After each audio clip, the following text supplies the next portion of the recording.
record. Then we'll fill for a minute. I will break Twitch chat. What have I done? There we go. That was weird. I hit the little users in chat thing and the whole window just went gray. Like, did I borked it? Turns out the answer is yes. Yes, I did. It's cool, though. I unborked it. Bork, bork. In your popcorn, you're popping up in your face in 3D! 3D! Oh. I missed the Swedish Chef. R.I.P. He died? Sure, why not? I know he's a Muppet. I just meant like the voice actor or something. Jeez. No. Actually, wasn't the voice actor Jim Henson? No, I think it's Frank Oz. Wasn't it? Hang on. Swedish Chef voice. Oh, it's Dave Goelz. Oh. I guess it depends on where. Because, okay, apparently for the Muppet movie it was Henson. For the Great Muppet Caper it was Frank Oz. And for Muppets from Space it was Dave Goelz? Huh. Yeah, Henson was from 1975 to 1990. I'm looking at the Wikipedia on it.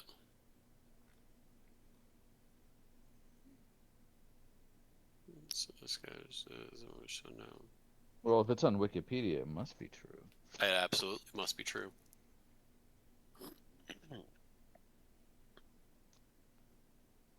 This is weird. Okay, anyway. Right, let us begin.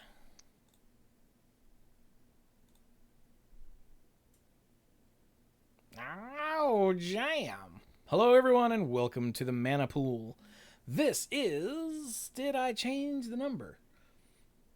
Episode 7. Reload. Oh, I didn't put a number here. So that one's 27. That was just chatting. That's 28. Okay, 729. I did change the number. I just forgot. Sorry. So, there we go. You know what? I'm keeping that in. We're not starting over. All right. This is episode 729 of the Mana Pool, as far as you know. And I am very well prepared and am chewy. I have these other dorks here too. I'm Brian. I'm the lead rambler, tangent master of the group. I too am prepared. What's going on? I'm Mike. I'm the rules guy and the game only got game bled something, and I was prepared for everything but that part. You sure we're not starting over? No. Nope. And I'm Dirk, the self-proclaimed greenest man alive and moral compass of the group. And hopefully I don't mess things up, but you know how I am. I'm going to be here and I'm probably going to mess something up. I don't know what you're talking about. I believe in Dirk. All right, then. So, this week is another Brian idea. I have those. And he does. He's our idea guy. We all have ideas. Brian just has more of them. That means Brian gets a lot more shot down, too. Quantity over quality. That's what I always say. Yeah. So, Brian's idea this week was talking about weapons in video games. And I was like, okay, like best weapons or dumbest weapons or like favorite? What are we talking about? And Brian went, yep. Yes. And then I sneezed. Oh, that was fast. I could not get to the mute button fast enough. Oh, damn. And then he sneezed. So, the sneeze is a powerful weapon. I was just like, a lot of video games are based around conflict. Most games are based around conflict. Even chess and checkers are about, like, murdering your opponent's pieces, right? So, in, and yes, there was an alternate discussion we could have at some point about, just like we talked about the Satanic Panic in episode 666. I love that. Involving magic and D&D and that sort of stuff that was spread by ne'er-do-wells who wanted to blame all the world's problems on a kids game or adults game. So too has the audience, or have politicians look to video games for all the evils of the world. Like, oh, little Timmy shot his brother or the school. It must be because he played them their Call of Duty, you know? But that's not what we're talking about. A lot of games, whether we're talking about Call of Duty or Super Mario Brothers or anything in the middle, there is a conflict. That is how most stories go. You think about the hero's journey, all that sort of stuff. And sometimes in video games, you resolve those conflicts with weapons. But today, we're going to talk about some of the weapons that basically just stood out the most to us for any reason at all. And on my list, I've got a couple weapons that you might expect, like, oh, big, powerful, strong. But you've got some on here as well that, to me, and one in particular I'm going to talk about a little later, that's kind of dumb. But it made me appreciate everything else in the game so much more. But if I can start us off, because I think I have an excellent example. Nope. So, you want to go first? Well, no, you already started, because I'm looking up sneezing in video games. And the first thing that comes to mind is Chupan or Typhon, depending on which translation you're doing, where he uses a sneeze attack called Snort, which blows one of your characters out of the battle. In Tiny Toon Adventures Buster's Hidden Treasure, one of Buster's helpers, remember Tiny Toons? Yes. Yeah. One of Buster's helpers was the little mouse from Tiny Toon's Little Sneezer, and he sneezes and it clears the screen of enemies. And there are a few others.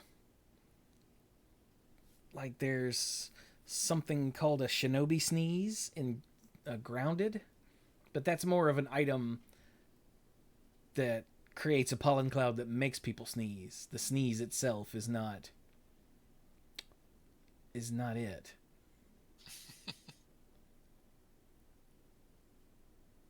Anyway, so yes, start us off for real, bro. for realsies. And serious. And I'm not going to take this long with every entry, but I do want to set this one up just a bit.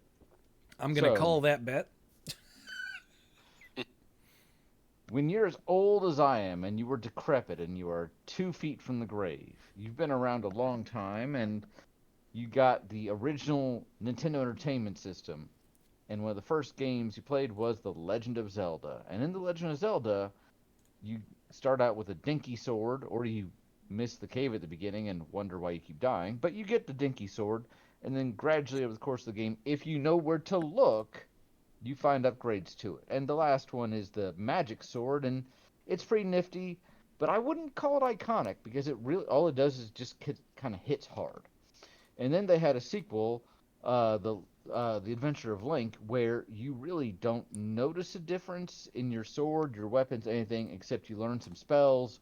And because it's kind of an RPG, you can gain levels. Your sword might hit harder at higher levels, but you never actually see a change. And then A Link to the Past comes out. And it's on the Super Nintendo Entertainment System, which at the time was groundbreaking for its 16-bit graphics. That's way more than the NES, and I'm kind of joking, but it really made a huge difference. And it's so much more narrative. The colors are so lush, and if you're ever a fan of Arthurian legend like I am, there's a literal sword in the stone, and it's the Master Sword. And you might come across it sooner than you're ready to get it. And because it's a bit of an open world, it has some restrictions, but you might find your way into a foggy forest area, and if you find your way to the end of it, there's a sword and a pillar you can't pull out. But when you finally get the prerequisite pendants and you're able to pull it out, and there's a moment where the sky clears, you're much stronger. You then walk back through the same forest, but the fog is gone, and it is, in my opinion, the epitome of an iconic weapon. And not just, I love how it was introduced. I love how, to promote the game, they also had like a Nintendo Power had a multi-issue comic book series about this. But there was also a huge lore book that you could buy about this game, and all of it keeps coming back to the sword and the legends behind the sword, and they never completely explain it. And I'm not just mentioning it for its role in this game, because then, you have a couple other entries, and then you have Ocarina of Time, and there it is again, and it is at a very pivotal point in the story where even when you acquire it, you literally grow up. You go from being a boy to being a man, and for story reasons, and it represents a little growth in the character. And so one of the reasons I have it on my list as well is, for pretty much every Zelda game I have ever played, I don't think they've dropped the ball on it yet. It's a recurring item, and sometimes there are actually stronger weapons, the Big Goron sword, the Golden Sword, but they never make Great it feel fairy like, sword. oh, the what now? A great fairy sword. The Great Fairy Sword. Um, but they never make you feel like, oh, that Master Sword, that piece of trash. It's still this reverent thing. And one of the reasons I love Skyward Sword is it says it's Legend of Zelda Skyward Sword, but it's really like, oh, by the way, this is the story of the Master Sword. So, yes, for all those reasons, Master Sword has to be on my list because of the impression it made on me as a gamer, as a kid, the lore and the little drips and drabs that you had at the time, and the way it's expressed, and the way the series has consistently kept it iconic. So, is that on anybody else's list? Nope. No, but I'm glad you brought it up because it's Yeah. very important. Hey, there we go. So, Yeah, even in the more recent games, like in Breath of the Wild, like its thing is it doesn't break, right? correct. It can run out of. It's the only weapon that can never break. It can run out of energy and has to recharge, but it can never break. And the thing I love about it in Breath of the Wild is you're given the story as your character has flashbacks to before they were put in stasis, and in the flashbacks, if you're a fan of the series, you're like, he has it. He that's sword on the back, the purple hill. He's got it already, and then that kind of drives you because Breath of the Wild is the epitome of an open world. I swear, after I saw that, I'm like, where is it? Where where could it be? And then it became a hunt for it. And I'm sure if you never played a Zelda game before, you're probably like, "Oh, cool." But for a fan, you're also like, "Yes." And then I found it. And then I found out I needed to do something to get it. And I kept finding my way back there. Can I get it yet? No. Can I get it back? No. Can I get it? Ah. But it pushed me. So, yeah. Yeah. You get in its first appearance in the A Link to the Past, you get two upgrades for it. One is just the Master Sword, but it's been tempered by a blacksmith. And then I don't remember how you get the Golden Sword. Do you throw the Master Sword You in find the big fairy's fountain, and she gives you back the Golden Sword? that's correct. Yeah. You have to use the super bomb to open up the hidden Great Fairy Fountain. And the two most important things that that Great Fairy will give you are the Golden Sword, which it's never expressly stated if it's just a different Master Sword, if she's improved it. Do whatever you want with the lore. And she also gives you, it's the only way to get the silver arrows. So it is kind of not missable because you can't win the game without it, without the silver arrows anyway. Yeah. You can throw several things in there. You can. In fact, I think there's ways where, like, if you throw in some stuff, she'll fill your. If you throw in an empty bottle, she'll fill it with potion or something. So Yeah. it wasn't in, and I wasn't going to take the time to go through the whole Zelda franchise, but it's not in every one. It's kind of almost like in every other one, because then it wasn't in Link's Awakening, where he's in a dream, spoiler alert for a 30-year-old game or whatever it is, but then it was in Ocarina, but then it wasn't in Majora's Mask, but then it was in, so it kind of on every other game. Well, yeah, in games where it's not part of the plot, there's no reason for it to be there. Right. They're not just like, oh, and here's the Master Sword, better throw that in. No, it has to be important because it's so iconic. And that's a good point, especially in games where you're not in Hyrule, you're not going to see it. So, yeah. All right then. Wild I went. Twilight. Go ahead. Go ahead. I was gonna move on. No, please do. Please do. Okay. This is not the Master Sword episode. I went a different way with this. I didn't go iconic. I went with weapons in games that made me go, oh, like when I first got them or first used them or whatever. Like, Okay, that's allowed. Starting as far back as my list goes here, let me take you back to the NES days. Or as we called it, the Nintendo, because it was the only one. And there was a game called Mega Man 2. It was the sequel to Mega Man. I have 2 weapons on my list from this one game, and I held myself to 2. So great minds think alike, and apparently so do we. I don't know why you would bother with 2, because there's only one weapon you need.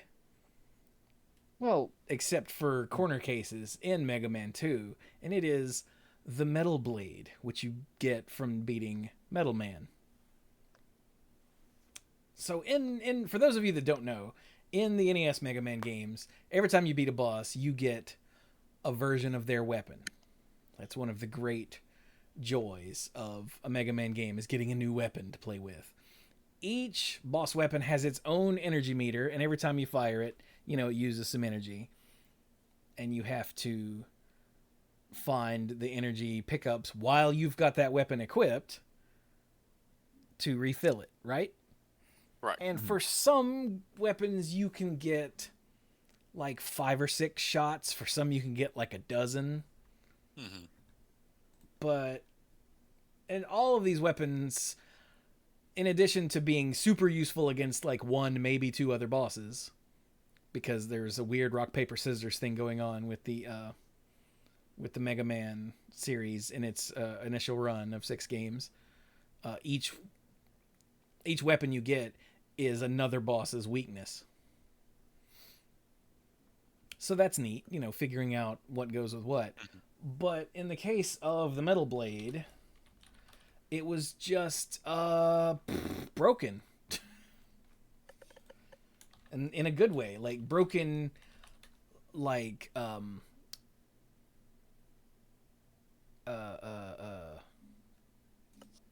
no, I can't think of it. Tolarian Academy, broken. Yeah. It's You could have just said Urza's block broken, but yeah, right. So it can go, you can fire it in 8 directions, so the 4 cardinal directions and the 4 diagonals, which is already ridiculous because Mega Man's regular weapon, the Mega Buster, just fires horizontally. That's all you get. Huh. It does stupid amounts of damage. It's not like a one-hit kill on everything or anything like that, but it does a lot of damage. And it I don't know how to word it. You get a lot of shots with it. I think you can throw 3 or 4 before you lose the first blip on your energy meter. It's insane. It's how energy conservative it is. Yeah. So it's super efficient. It's very powerful. And because it fires in 8 directions, it's extremely versatile. and you'll find energy pickups way faster than you will. You get 4 shots per energy unit. There we go. Which means you can use it 112 times before it runs out. The reason that my commentary here has been kind of halting is because I'm on a wiki page trying desperately to find this information because I know it's here somewhere. But yeah, energy refills drop all over the place in Mega Man 2. Yeah. I kind of treated them like Magic in Final Fantasy, where I would only use them on the boss. And then later, I was like, wait a minute. These things are really helpful other times. Yeah, like when I discovered it, I thought something was wrong. I'm like, this is so good. This is just a regular weapon, right? Like, what? So I made it a point to start going to Metal Man's level first. Even though when I was a kid, I really was not good at fighting Metal Man. Because he bounces around and chucks the metal blades at you pretty quickly. But it was so worth it.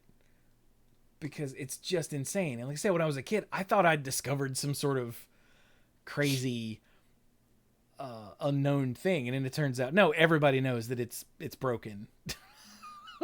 We just didn't have the internet back then. Mm-hmm. So what? I'm so curious, Brian. What is the other one? So, and I put Mega Man 2 primarily because I played Mega Man 1 and never liked it. It was just too hard. I didn't really enjoy it. And then I got 2 and I played the hell out of 2. And for a long time, young Brian was convinced that Dr. Wily actually was an alien because the ending kind of confused me. He's not, but, it was a cool idea. The other one was the Flashman weapon, where you could actually stop time because they're... Oh. I'm with you. I picked the metal blade because it's ridiculous.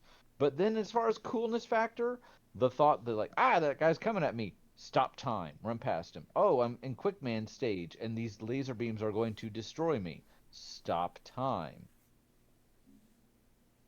The idea of a weapon that stopped time was great. Unfortunately, you couldn't then hurt enemies because that was your primary weapon, and you couldn't switch without reactivating time. But it was a really cool concept for the early NES. So, yep, had that. I really hated the time stopper because once you push the button, it was just going to drain the entire its entire energy tank. Like, you couldn't stop it. Oh, yeah. No. Which was too bad because those lasers in Quickman stage, I could never get past them, not never, without stopping time. I trained myself. I actually got good. This is how much I played this game, where I could get through it without the time stop. But you had to be precise. You had to memorize the patterns, and you could not fault. You couldn't even wiggle out the wrong way. Yeah. So, it. Yeah. Younger me apparently was pretty good at it. Yeah. It's too bad because Quickman's weakness is the time stopper. If you use the time stopper at full energy in Quickman's boss room, it just drains half of his health. Yeah. Granted, you have to stand there and do nothing while it drains, but half his health is half his health. Yeah, and he's a pain. Quickman is one of most of the bosses, even when they're jumping around, they have a set pattern. And somehow they did something with the code where Quickman doesn't do that. He's actually random. He's probably the hardest boss in the game. And so it is vital to drain as much of his health with that as you can. I hated him so much. He was a bad guy. I don't think you're supposed to love him. He wasn't a complex character like, oh, why is this what were they called? Boss robot? No, they were they Boss had Master. a name. Robot Master. Boss Master. Robot Master, There thank we you. go. Why is this Robot Master, fighting against the man? No, it's just he's an evil robot. Wily reprogrammed him. But yeah, he was a pain in the patootie. Yeah. Cool then. So how about you other two? What's one you got? Oh, never mind. You'll both try to go at the same time. Hey, Mike, what's one you got? Okay, I was holding back just in case, seeing who would jump first. All right. I also chose one for an older game for my first example. The chainsaw from Doom. Okay. So you could Find get this some pretty meat. early. Yeah, it first appears in a secret area in the second mission. And there's something about it, especially for still being young, still being relatively new to video games like Doom. I mean, I guess everyone was relatively new to video games like Doom when it came out. And of course, just seeing it, you're like, oh, that's cool. And then when you finally figure out how to get to the secret area, you're like, yes, I'm a genius. And then you pick it up and you hear the sound, the rumbling of the engine when you have it equipped. And then when you actually engage it and use it to lay into an enemy, it's just a really intense feeling, really exciting. Just a super engaging moment the first time and the second time and the third time and the nth time that you pick it up and start going nuts. Now, you can't. It can be used effectively against a ton of different monsters in the game. For some of the harder ones, you got to know what you're doing. Otherwise, they're just gonna shoot at you until you die. But it still holds up like across many levels in terms of usefulness. If you don't feel like spending ammo and you don't mind getting up in a monster's face. Yeah, it was basically my go-to for the pinkies because they eat so much ammo. Or you just chainsaw their face for a few seconds and then it die. And like, oh. Yeah. Because its effective rate of fire is so fast that it triggers that flinch for dealing damage to an enemy. Yeah. Over and over and over again.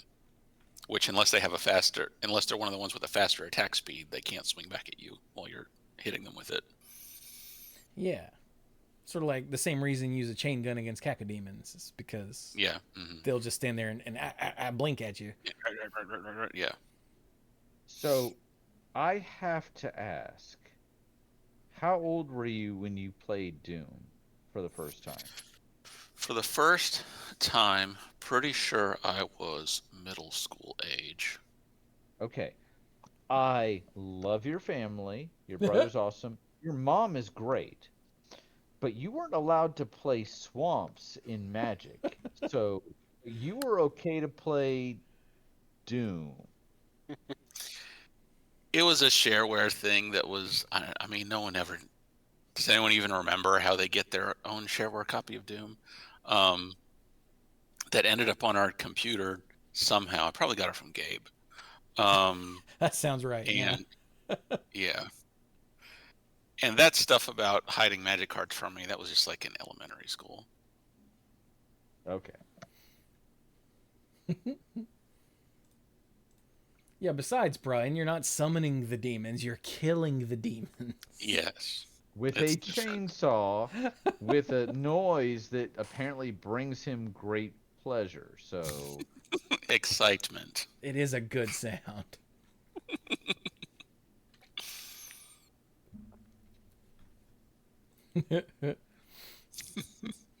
So for mine, I'm gonna stick with the Mega Man theme. However, I'm gonna step forward a generation, and go to Mega Man X. I was gonna say, is X gonna give it to you?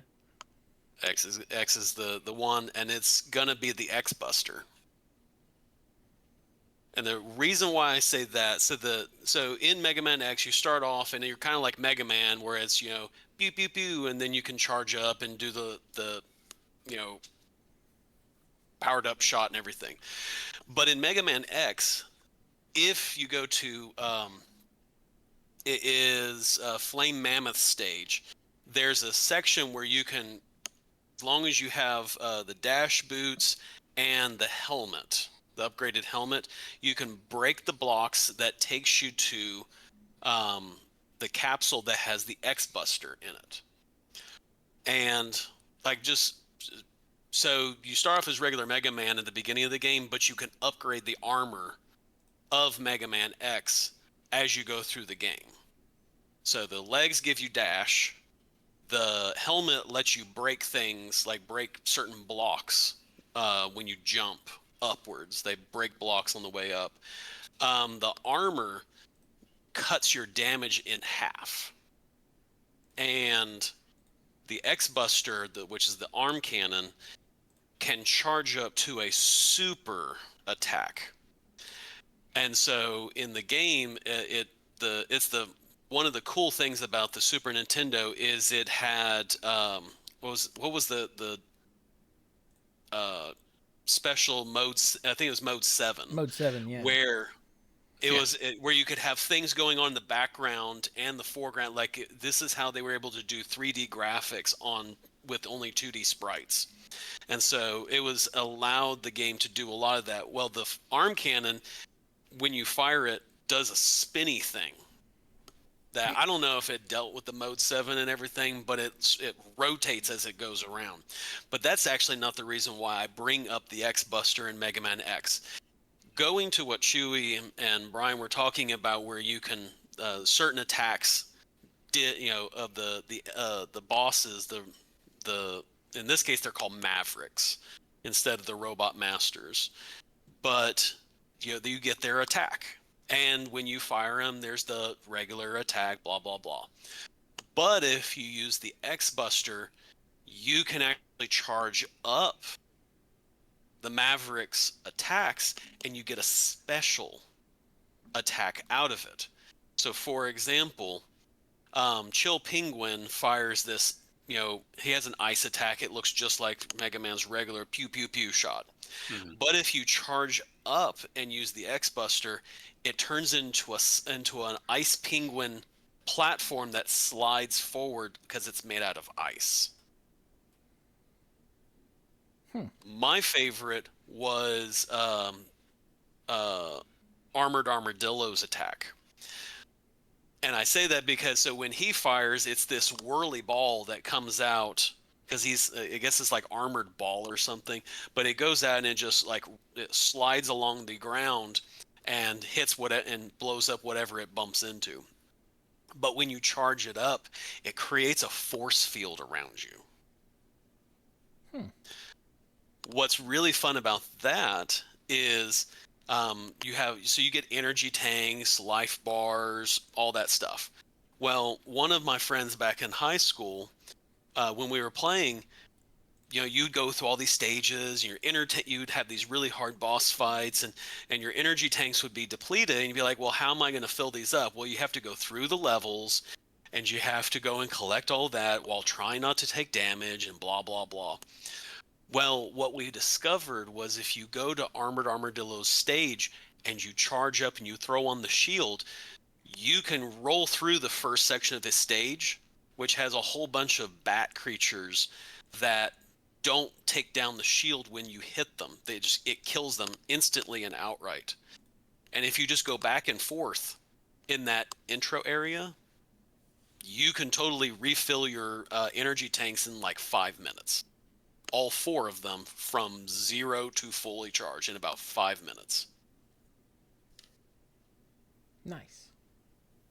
So all the attacks were really cool and do some really fun stuff. Like, I could go through all the fun ones, but the Armored Armadillo one was the one that we used most of the time, and it was purely to refill those energy tanks because you needed them in the late when you got to Sigma's station, Sigma's flying fortress, and so on. That is one of those games that I can play from start to finish. Like, I've played it, and my son has watched me play it, and he actually developed an interest in the game purely by watching me completely destroy Mega Man X in about 3 hours. Like from start to finish, about 3 hours, and I totally crushed the game. And I took out the first, I think, 3 or 4 bosses purely with the pew pew gun. With the pew pew gun. With the pew pew gun, with his regular arm cannon. Pew pew. Mostly because when, again, in high school, we were just fumbling through the game, and so my friend and I, we would, when you use up all your lives, I get the controller, and between the two of us, we figured out all these different ways of, taking out bosses, what their attacks are, how to avoid them, and everything, because we were really bad. But through all that, you learned, and like I said, we learned the game enough that in about 3 hours we can totally beat the game. Nice. So that's mine. I never played the X series, sadly. It was really good. I've played the second one. Second one was tougher, but Second one was tougher, yeah. Some of its upgrades were not all that great. And the third one, Trevor's beaten the third one. I tried to play the third one and was like, I'm not really doing Mega Man X games anymore. And so he's the one who plays those.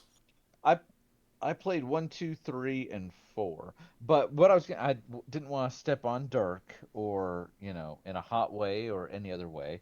But I really did appreciate the ability to charge up the Maverick weapons. That definitely added another dimension to the game.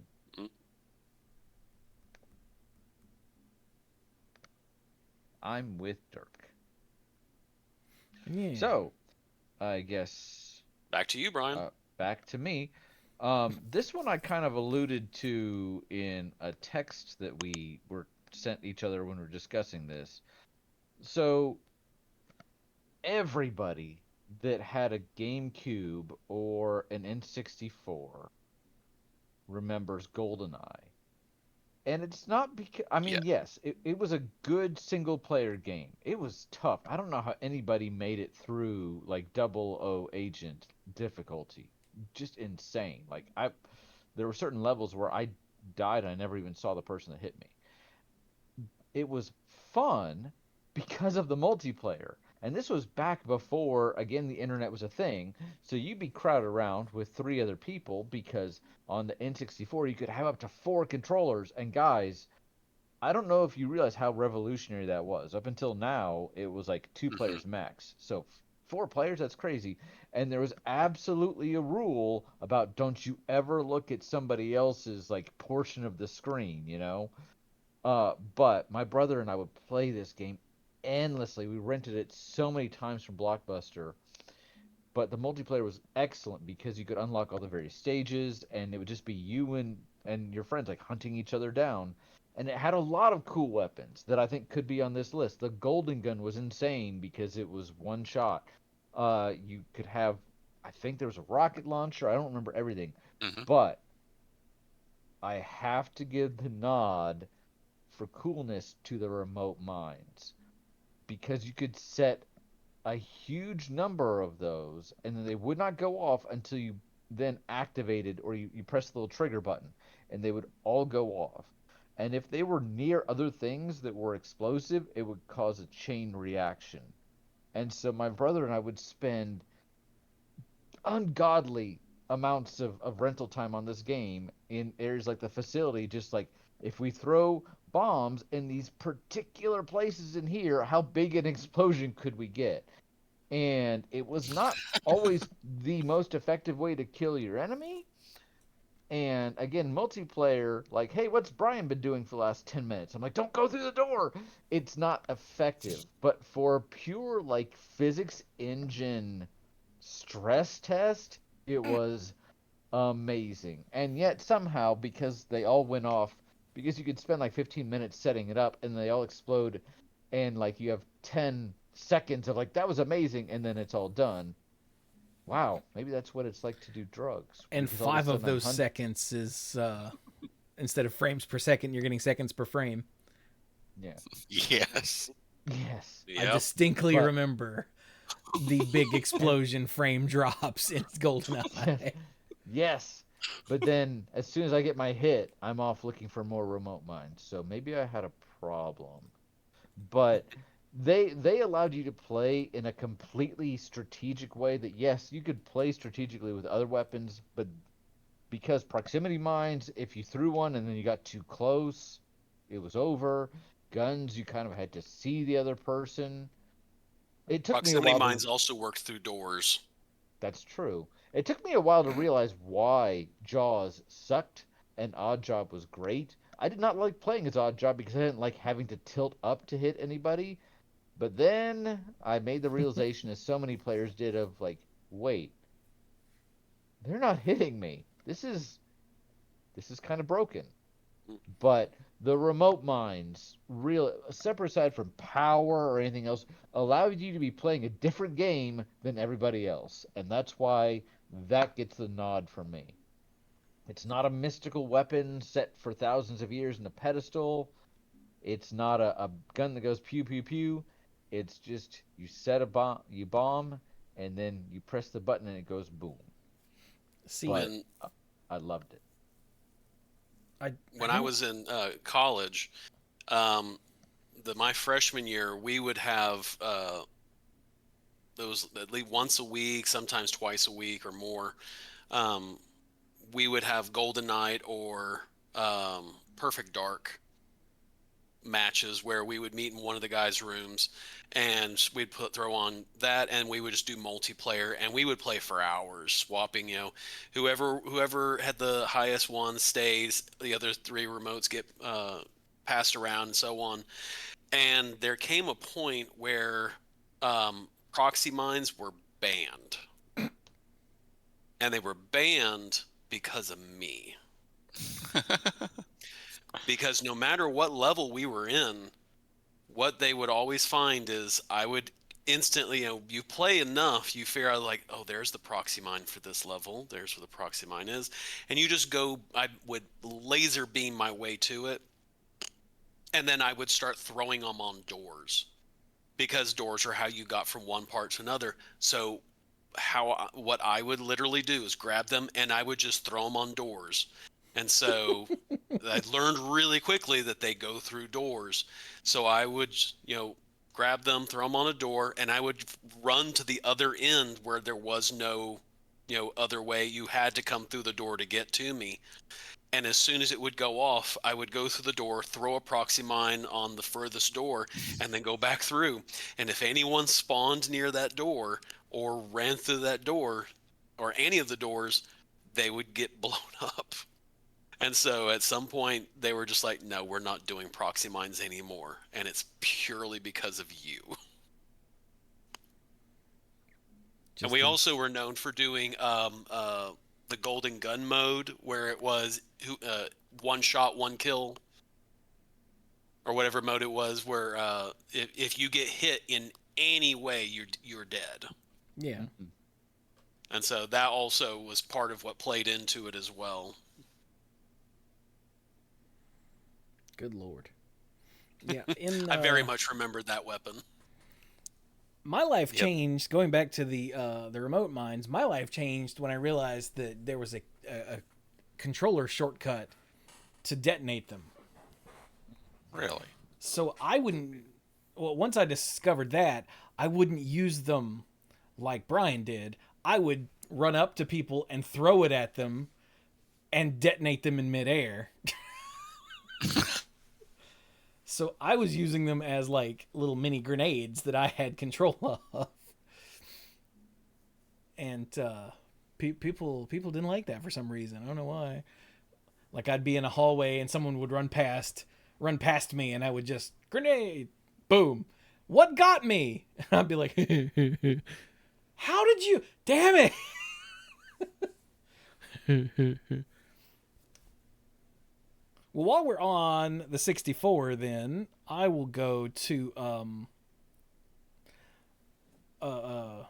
Perfect Dark, because Perfect Dark had some of my favorite weapons in video games just at all. Perfect Dark, was, for those that don't know, was a spiritual successor to GoldenEye, where they didn't have to pay the royalties for Bond. Yeah, and because it wasn't James Bond, the story was completely insane. Oh yeah, Elvis Like, the alien. Yeah, in the second or third level, I think, you rescue Elvis, who is a gray alien, and he runs around with you. Like it. Maybe it wasn't that early. But then you're caught up in an intergalactic struggle between the Mayans, who are the Greys, and I don't remember what their name was, but they were big monster weird aliens. So you could tell they were the bad guys because they were the monster weird ones. What was that? They're like the hulking things. I don't remember what they were called, but they were big and insectoid or something. But weirdly, only one of the weapons that I have on my list from Perfect Dark is an alien weapon. I've got 4. 2 of them are just a quick mention. My favorite one from Perfect Dark was the Super Dragon, which was an assault rifle. All the weapons in Perfect Dark had a secondary fire, which is one of the things that makes Perfect Dark so great. The Super Dragon was an assault rifle, and its secondary fire was a grenade launcher. So it's best of both worlds, and it was just brilliant. Anytime I could have a Super Dragon in single player or multiplayer, I was a happy Chewie. The Dragon, on the other hand, it was an assault rifle, but its secondary fire was a proximity mine. You would literally throw the gun down on the ground, and another player would be like, "Oh, hey, a gun," and go to pick it up and get their face exploded. My favorite thing to do was to go pick it up from the place where it spawned in the level and then turn around and drop it. And then run away and wait to hear the boom and see you killed and go, ha ha ha ha. But the two that are the most interesting for me are the laptop gun. I remember the laptop gun, yeah. Yeah, the laptop gun was another rifle, assault rifle, but its secondary fire was a sentry gun. And it would stick to wherever you threw it. So you could have it mounted on a wall or on a ceiling or on the floor. And whenever anyone would run into its field of view, it would just unload on them, and you would just be walking around a level and you'd get the little notification, you killed blah, blah, blah. Like, ha ha ha. I'm detecting a theme here. But that was also the system that had the bouncing proxy mines too, or the bouncing grenades. That's what it was. Yeah, one that's just the grenade launcher. I think I can't remember what it's called. It might have been grenade launcher for all I know, but I think they all had funny names. Yeah, its secondary fire was they bounced around and were completely insane. But the one weapon from Perfect Dark I really want to talk about, and anyone who's played Perfect Dark, when I say it, is going to go, "Aw," was the Farsight.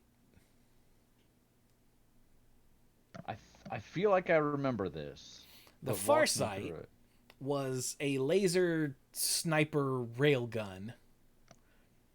It was one of the Mayan weapons. But it could see through walls. So you could go find the Farsight, go find a corner, and just zoom in. And you couldn't see through walls super clearly. Like, it was very, early 90s, thermal vision type of thing. Like, it wasn't easy to use. But you could just snipe enemies through walls. Now, because it was a sniper rifle and you were super zoomed in, you were incredibly vulnerable. But if you managed to clear out the area around you, you could just kill people as soon as they spawned. Which in multiplayer, led it to being not terribly fun. Mm-hmm. but it didn't have unlimited range. It couldn't see across the entire map, but it could see pretty far. Thus the name, the Farsight. And you would be running along and just dead. And I don't remember if you would hear the pew that killed you or not, because it had a very distinctive, like, friendly alien weapon sound. I want to say it was like a pew, but I could be wrong. It's been a long time. I'm about to say that's my problem. It's been a long time. But yeah, the sniper rifle that could see through walls and doors and shoot through walls and doors. When I first got it, in the single player, I was like, what is this?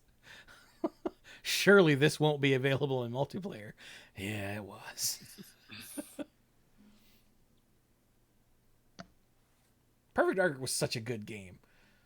It was very good. I played the holy hell out of it. Because the single player mode could be very punishing, but yeah. So in GoldenEye, you could only have 4 players, but you couldn't set up like bots or anything. But in Perfect Dark, you could have 16-player matches. I think you could only have 4 humans, but you could then set up 12 bots, and they had different bots of different personalities and different difficulties. And there were a lot of pre-made matches that were essentially challenge maps. And I spent so much time with that game. It was so good. I'm fairly certain there were a couple of those challenges I still never managed to beat, even in college with, almost unlimited free time, because it was sophomore year. Mm-hmm. I felt like you're going along and you're doing the challenges and you're like, okay. And then there's a challenge which is like defeat Elvis, and you're like, all right. And the guy runs up and he like instant kills you. And it felt like it was challenge 4 or 5, and it was like, why is this so much harder than the other ones? It didn't feel balanced, So that's my memory of that. I don't remember specifics. I remember there was one challenge that was like one like hyper aggressive enemy on the hardest difficulty, and a bunch of like lame run away from everybody bots. But for some reason he would always just come kill me. And I think the objective was to like get the highest score. So if you could avoid him and kill all of the weenie bots, you would win. But he would always just come kill me. I'm like...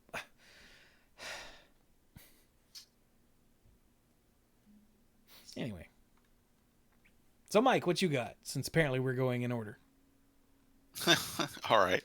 I did have some notes for GoldenEye. A quick note for the proximity mines. Like Dirk, I really liked sticking those to doors. I also really liked hiding them, like sticking them to the bottom of the giant stone doors in the yeah. And they would slide back down, and you couldn't see them from either side. You just had to remember not to run back through it. This is the episode where Brian learned that his friends were horrible human beings. Yeah. Wait, no, I knew that. But the other one, and like the chainsaw, this is also just because of how it felt to play with the weapon. But the DD-44 Dostoevsky pistol, the silver one that was really loud, you know what I'm talking about? That you could dual wield? I think so. I can't remember what it was called, but yeah. Yeah. Yeah, it was a silvery looking pistol. It's called the DD-44 Dostoevsky. Oh, okay, yeah. And you could... Okay, sorry. I don't know. My Discord has been freezing up a little bit here and there. And one thing that was cool about all the pistols in GoldenEye was that you could jam on the Z button really fast to fire faster with the pistol, as if you were like actually pulling a trigger. And because the DD-44 was like so much louder, and it had like more of a visible recoil on it, like it's like, wow, this gun must be way more powerful than the other pistols. I looked up some stats when I was doing my notes for this episode. No, it's the same damage as the PP7, and it's less accurate, and it's louder, so guards will hear you from further away. So it sucks. it doesn't suck. It's just, yeah. Well, in multiplayer, it's less accurate. So yeah, it sucks. But again, it was something that was still really fun. If you happen to be in a level where they dropped and you could pick up two, it just felt so awesome to just run up on someone, you surprise them running around a corner, get a drop on them, like, haha, wham, wham, wham, wham, wham, wham, wham, wham. And you don't hit them because they have low accuracy, but whatever, it was awesome. Yeah, it had a lot more like heft behind it than like the PP7. Yeah. Mm-hmm. You're right. And the animation on it too helped with, and of course the big ass boom. Yes. Like all of that just made it feel like a better gun to use.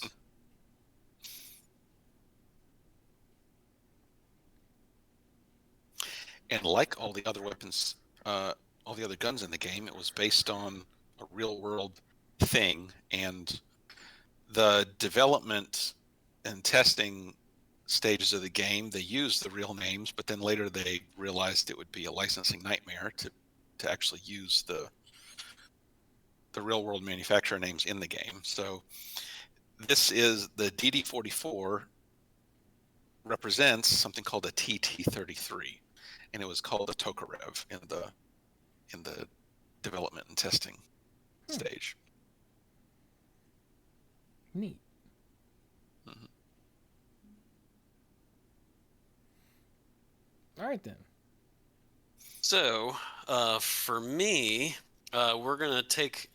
I'm actually gonna do two weapons, but they both have the same name. Steve. And that would be from Final Fantasy VI and Final Fantasy VII, the Ultima weapon. Ooh. You mean the Atma weapon? The Atma weapon. Yes. Sorry, So, original translation. I'm going based on what I have in my notes. So, in Final Fantasy VI, you're in this dungeon or whatnot, and if you do the secret combination, or like you click all the switches, there's a door that pops open, and you go in and you find the Ultima weapon.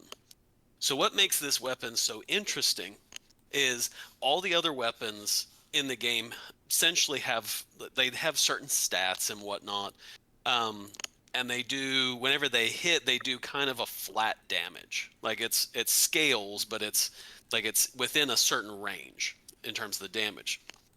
What made the Ultima weapon different is it's the only weapon in the game. It's a sword that when it hits, depending on your HP, and like depending on what your total HP is, and whether or not you're at full health or low health or whatnot, if your HP is above 1,000 and that includes your health, if it's at full and everything, when you hit with the Ultima weapon, the sword actually grows in length. It looks like a lightsaber, and it gets longer the higher your health is and the higher your HP is. Because I'm using there's kind of the same thing, but there's your health, which is what your actual health is, and your HP, which is what your max health can be. If they're both at the top, when you hit, the sword gets longer and it deals more damage. And so the whole goal is for it not to be little bitty dagger length, because then it does very little damage. It's to be as healthy as possible, and when you hit, you'll deal like 5,000 damage. At this point, whenever I'm hitting people with the Ultima weapon, I'm easily doing 3,000 damage a pop. And probably a little bit more. It's been a little while since I've played Final Fantasy VI. But like I said, it's a weapon that as you go further into the game, the weapon gets stronger and deals much more damage. but it's based on your health, if I remember correctly. It is. So yeah, So- but it's a really interesting weapon. Like, it's not a solid sword, and because of that, characters who have to have solid swords, solid weapons in order to do their special abilities, like Celeste, cannot use the ultimate weapon because it's not a solid weapon. So she cannot use her ability, runic, in order to, or rune, to snag magic abilities out of the air. So it has to be equipped to somebody else who can actually use the weapon. And then, because there's another, go ahead. It's located in the cavern that's on the way to the sealed realm. Yep.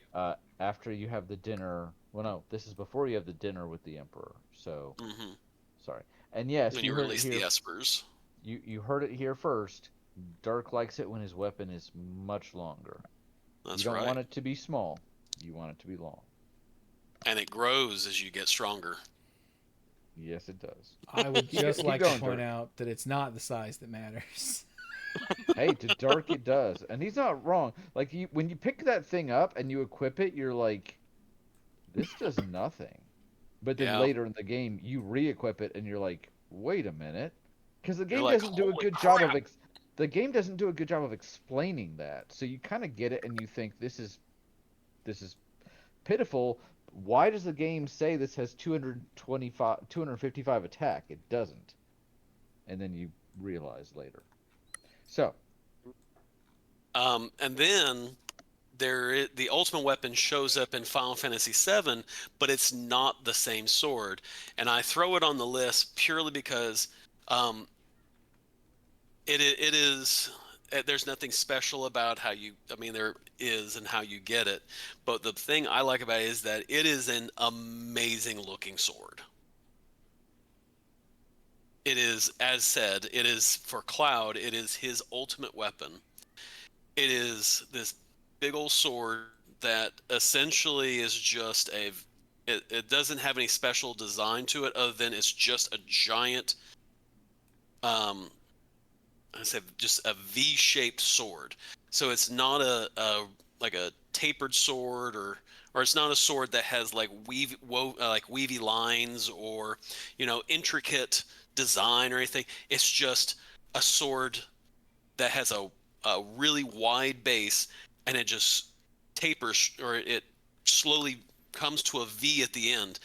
And it is a very colorful sword. I think it's white and purple in terms of its color, but it's just it's just like when you see this sword, you go, oh yeah, that sword looks like it is going to tear somebody up.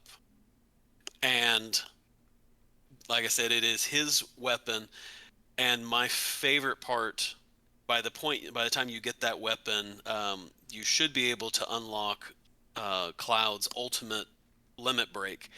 And his ultimate limit break with that sword is absolutely devastating. It is quite easy to roll quad 9s with that sword. Many times. And it is also real. Do what? And it is fascinating that, again, like the ultimate weapon from 6, it is also the higher your hit points out of your max, the more damage it deals. It's the opposite of, I think, either Tifa or Barrett's, where the closer to death they are, the higher their damage output is. But with Cloud, you want to keep them at topped off, like your car. But yeah, both of these swords, like, again, they both have the same name. They come from both of them are Final Fantasy games, but they are still really cool swords that just bring a little bit extra to the games. So that is mine. Yeah. I thought I would maybe have you know what? This was much further down my list. I was like, do I even have a Final Fantasy weapon on here? I do. And this one I'm only going to take like 2 minutes on, believe it or not, because it's from Final Fantasy VI, and it's the Cure Staff. And this is not on the list because, oh, there's some way to make it do amazing damage. Although if you undead, yeah, it's pretty cool. But, again, I like to have some unique things on here. And in most of the Final Fantasies, you want more numbers, bigger damage, enemy dies faster. But you equip the Cure Staff on, I think you get around the time you get Strago, and you go to attack an enemy and you're like, I just healed them. Well, that sucks. That bomb isn't going to die now. And then at some point you're like, wait a minute. And you're like, hey, Strago, hit Terra.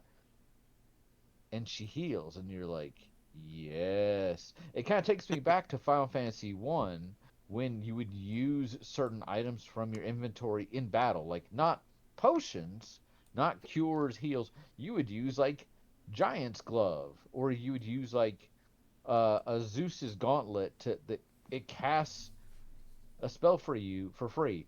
In Final Fantasy 1 especially, where you have spell slots, not MP, you had to be so judicious with your spells. And as soon as you got some of those items that would cast them for free, you're like, it actually kind of broke the game a little bit. So when I equipped that staff in 6, and until then every item was just this. When it hits bigger, it really felt unique. It's not game breaking, but I had it on the list. Nice. If you'll let me then take an actual moment with one. So, who here has played Turok? I've only played Wow. the first one, so I have no experience really? with what you're about to talk about. So, okay. So, I know there were at least 3, and there might have been more, but Turok games came out on the N64, and especially the first one came out relatively close to the launch of the system. Don't quote me on that. I'm sure that someone could actually look it up. I'm not going to bother. But it was a first-person shooter. It was kind of unique because, hey, what did young teenage Brian like? He liked, you know, uh, big weapons, big explosions, and dinosaurs. And Turok, the story of Turok is that you have a warrior who is, I believe, Native American in origin, and he's fighting in this realm that's a mashup of like the past and, kind of like Land of the Lost, where there is a fusion of technology and primitive dinosaurs, and the bad guy is like a guy that's controlling dinosaurs. So some of the biggest enemies in the game are like a giant cyber T-Rex. And for Teenage Brian, this was about as cool as it got. But some of the items you got were really unique, and I'm going to talk about 2 of these just real quick. In the first one, it was the cyber arrows. Like the first weapon you start out with, other than a dinky knife that will get you killed, Dinky. because unlike the chainsaw yeah, like in Doom, the chainsaw was awesome. In Turok, the knife was like, I don't want to use up my ammo, and I think I can get this guy, but against anything stronger than like the first grunts, it's gonna get you killed. Yeah. But then you pick up a bow and arrows. The knife in Turok was the equivalent of the fists in Doom. Just Yeah. it's weapon of last resort only, and even then, still not. But and the first Turok came out about. Well, let's see. The 64 launched in September '96. Turok came out in March '97 in the U.S. So okay. it was very early. Yeah. I remember they actually they worked in that as far as the loading with where you could only see so far ahead of you, they actually worked it in as, oh, it's the fog of war, and I'm like, okay, that's a way to use the hardware to try to explain it. But then you pick up the bow and arrows, and you're like, oh, this is really cool. I can shoot enemies from a little ways away. They were generally more forgiving with the ammo than like the pistol or other guns, where that ammo was much harder to come by, and it did significantly more damage. And then a little later in the game, you pick up the cyber arrows, which are just like the arrows, except they explode, and they exploded in this really cool, very revolutionary for the time particle effect. It was blue and it was pretty, and to this day, I'm like, cyber arrows for life. There were bigger guns. There's a rocket launcher. You're spending the whole game trying to assemble something called the Chrono Staff that rends space and time and blah blah blah. Chronoceptor. Chronoceptor. Don't I tell know this Marley I because messed the it up. tech bow is also on my list, and I was looking up the weapons in there, and it was like, the Chronoceptor is the most powerful weapon. I'm like, I have no memory of this at all. You know what I remember? The tech bow. Thank you. The tech bow, and thank you for, because I'm doing all these from memory. I didn't remember exact names. Ouch. But I have one more. But yeah, everything else is just bigger. But the tech bow was awesome. I have one from Turok.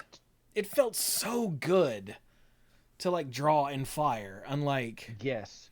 in like earlier games. It was the first bow and arrow I remember firing in first person.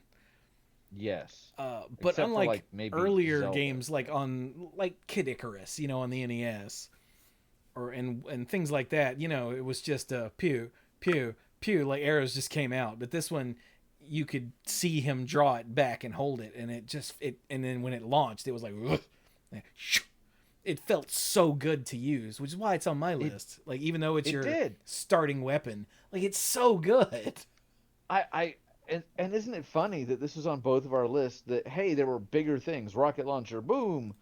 The only time I ever actually picked up the Chronoceptor, because there was like a piece of it in a hidden area of every stage. The only time I ever actually got it was with a cheat code.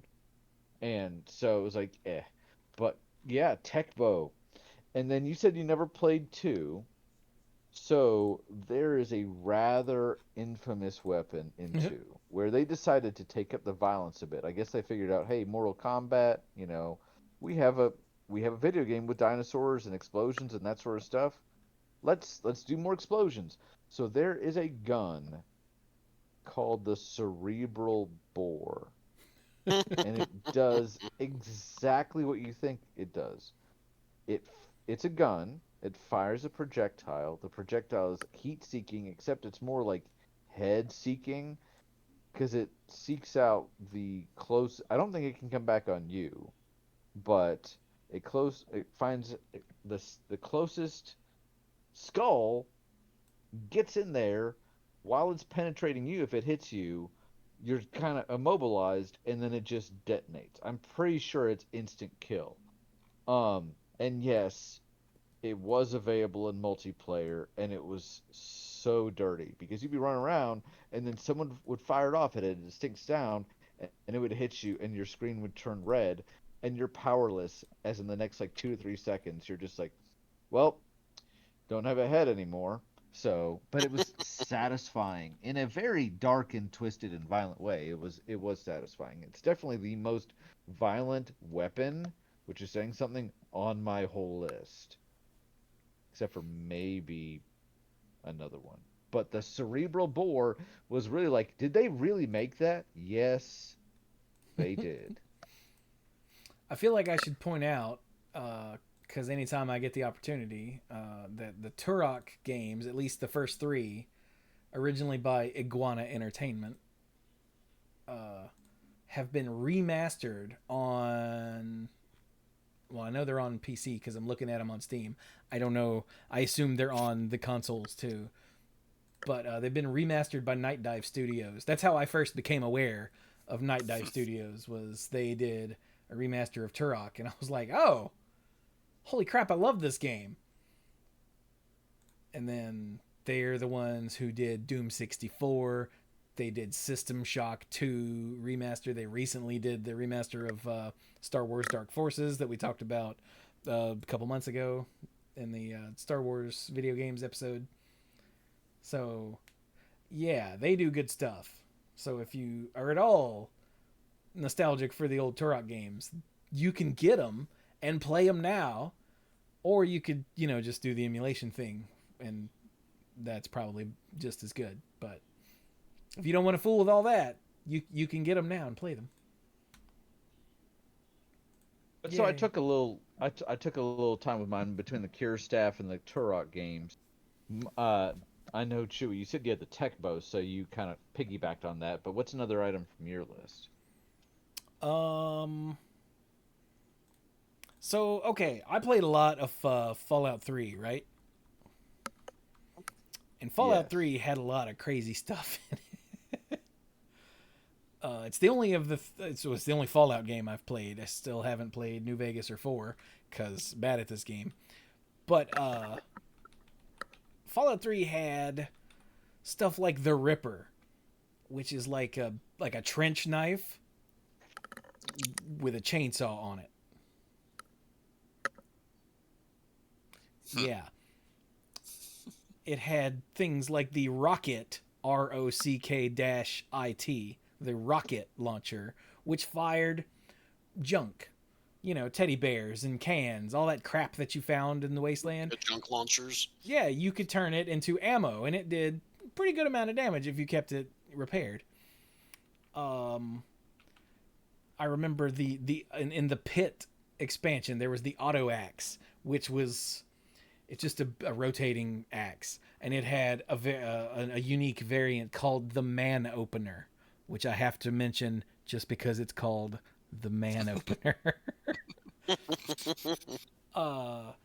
The weapon that I used the most, that I always had on me, was called the Terrible Shotgun. It was just a unique variant. Most of the generic weapons in Fallout 3 had a unique variant or two. But the Terrible Shotgun just did stupid amounts of damage compared to everything else. So I just always had it on me. Mhm. It was like my go-to weapon. But the weapon I really want to talk about... Okay, before I get to the weapon I really want to talk about, you guys know the Fat Man? Yep. That's the nuke launcher. Yeah, that's a shoulder mounted like mini. They have little ammo bits spread throughout. There's a limited number of these in games, or in the Fallout games, or at least in 3. So there was a cap on how many mini nukes there were, unlike other ammo which could just spawn on enemies and whatnot. But the Fat Man fires mini nukes. So, it goes boom, and then the mini nuke will launch. Like, it catapults it out, and then it will fire. And actually, no, it didn't fire, did it? It was literally just a catapult, wasn't it? Yeah, it just essentially just was a big old slingshot Yeah. or something like that. It just, yeah. You would get a little mushroom cloud, and then the area would be radioactive for a little while. And it did big, stupid damage. Like, this is what you use when all else has failed. Just screw it. I'm pulling out the Fat Man. I'm going to kill this thing. There was a unique variant on the Fat Man. Oh, God. Called the Experimental MIRV. MIRV. Merv. And I forgot to write down what that means.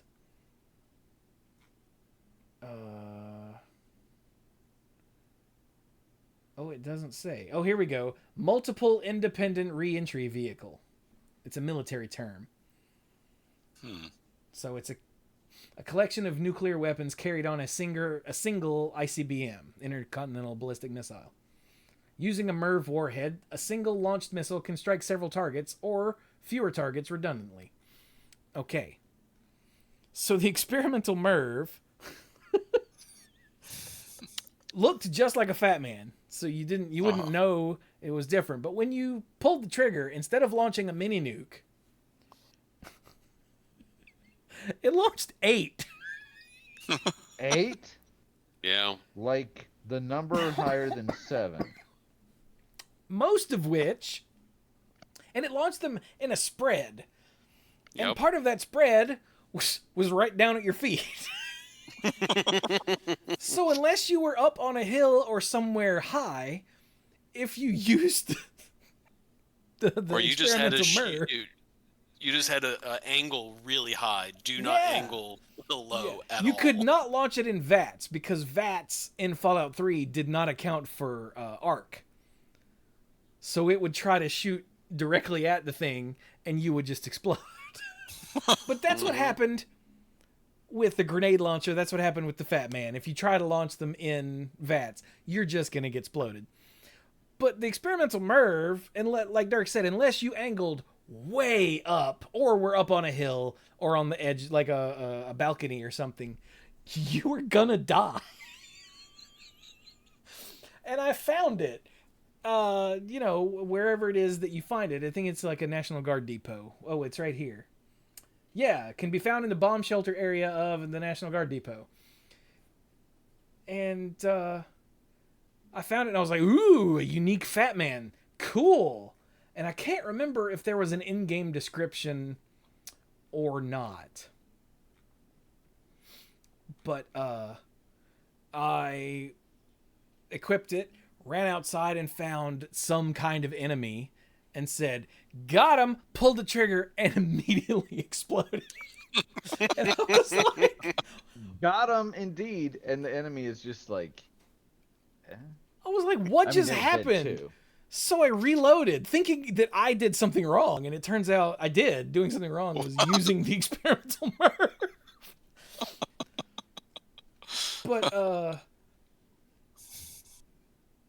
oh, God. But, yeah, it looks like it's going to be like your BFG, like the big equalizer that nothing will stand up to. And you're right, because nothing will stand up to it, yourself included. So let's see here. It does the same damage as a Fat Man per mini nuke. So it's not even like a shotgun, where each pellet does less damage than a bullet. No, it's like if your shotgun shot regular ass, a cloud of regular ass bullets. So it does... So a mini nuke does 1610 damage, which means that the MIRV did 12,880 damage.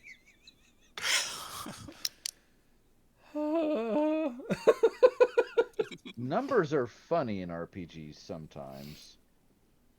Oh, but because there's a limited number of mini nukes like that existed, even if it was like possible to use, it still wouldn't be possible to use very much. So yeah, it's so stupid. And there's a note here that said if you look directly at the ground and fire the MIRV, the 8 mini nuke combined power is enough to launch your dead body to the height limit. Awesome. Oh, is that all? Oh, God. So, yeah, for all the stuff in Fallout 3, and goodness knows there was a lot, like, I went through all of the weapons and, I found a list of all the weapons. I was like, oh, my God, I remember that. Oh, my God, I remember. Like, there were so many weapons in Fallout 3 that when I got them, I was like, oh, this is so neat. But, no, this was the one that made me... I seem to remember, like, Scott being here. Mm-hmm. I don't know if he was there when I first got it, or if I was just like, dude, you got to see this. Because I have a very distinct picture in my head of Scott threatening to MIRV me. Not murder you, MIRV you. He's like, if you don't stop that, I'm just going to MIRV the hell out of you. I'm like, oh, no, don't MIRV me. So anyway, there you go. That's mine from Fallout 3.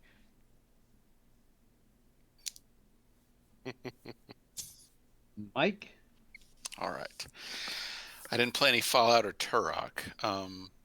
This next one I wanted to mention is something from Diablo 2. How did I know? I was about to say, is it Diablo? And I didn't, and I wish I had. Yeah. It's a weapon that I had and I used and I wished I kept. And it taught me an important lesson about just like paying attention to the numbers, not trying to be like weird or or overly clever or, binding yourself to some theme for no reason. Just pay attention to the numbers, be grateful for what you have. So there's a sword called the Blood Letter, and it's one of the, I think, the exceptional level unique swords that you can find. And it's a sword, so it has a fast attack speed, but it also has like a bonus to its attack speed and a bonus to its damage, a pretty hefty bonus to its damage. Your stamina drains more slowly while you have it. It has 8% life steal, which is kind of a lot. Good if you lord. know how the way the life steal stat normally works in the game for enchantments. And it also gives bonuses to a couple of pretty important barbarian skills. But I had happened to find out while I was playing my paladin character. And at the time, it was like, wow, this has a fast attack speed. This damage is great. Lifesteal, yeah, I'm going to try it out. And it was, it basically gave me, phenomenal cosmic power. And I just ran through the game for quite a bit after that, and went on to the restart at the next difficulty level, and I was just churning through. It was awesome. Nothing could even touch me, it felt like.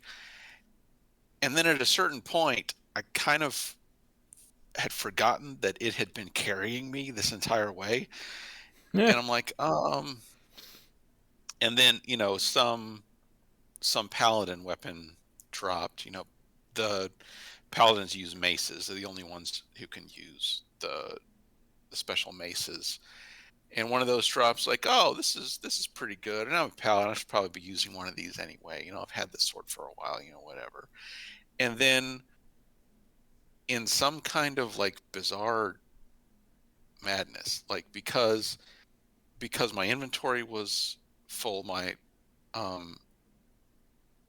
stash was full, and I didn't feel like carrying it around with me, and I didn't have a barbarian character that I wanted to try to drop it to or share it with, which was a major pain in the ass in Diablo 2 and Diablo, because you had to like get on a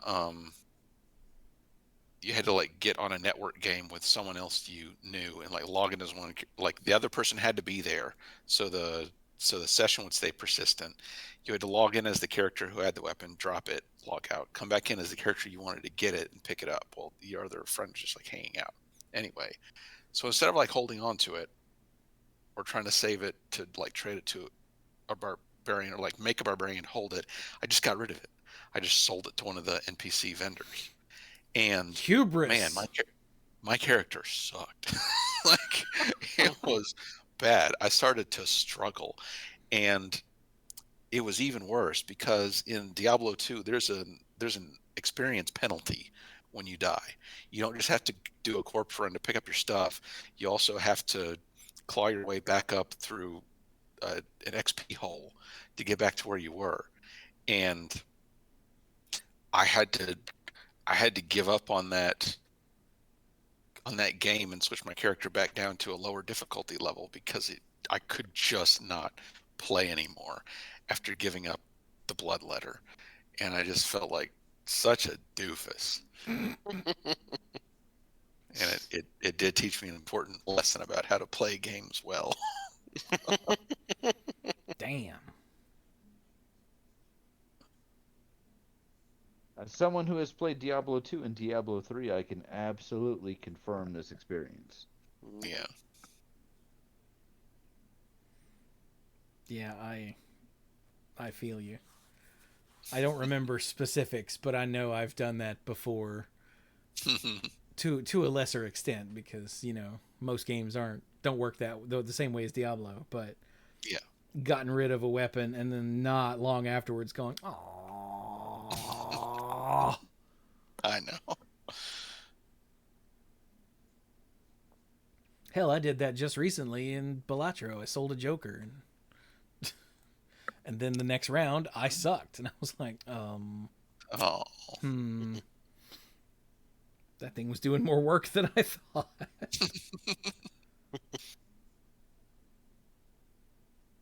Well, for me, I'm gonna travel to a fun game. You might pick up on my. Well, I guess the X-Buster will probably be the one outlier for all of mine. Um, the next one I've got, it comes from Chrono Trigger. Some Chrono Trigger. And it's actually two separate weapons.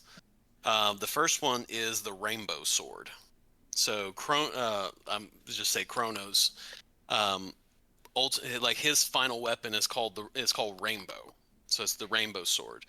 So at the very end of the game, there's this quest line that you end up with the rainbow shell, and you're either offered to have a sword made out of the rainbow shell or armor made out of it.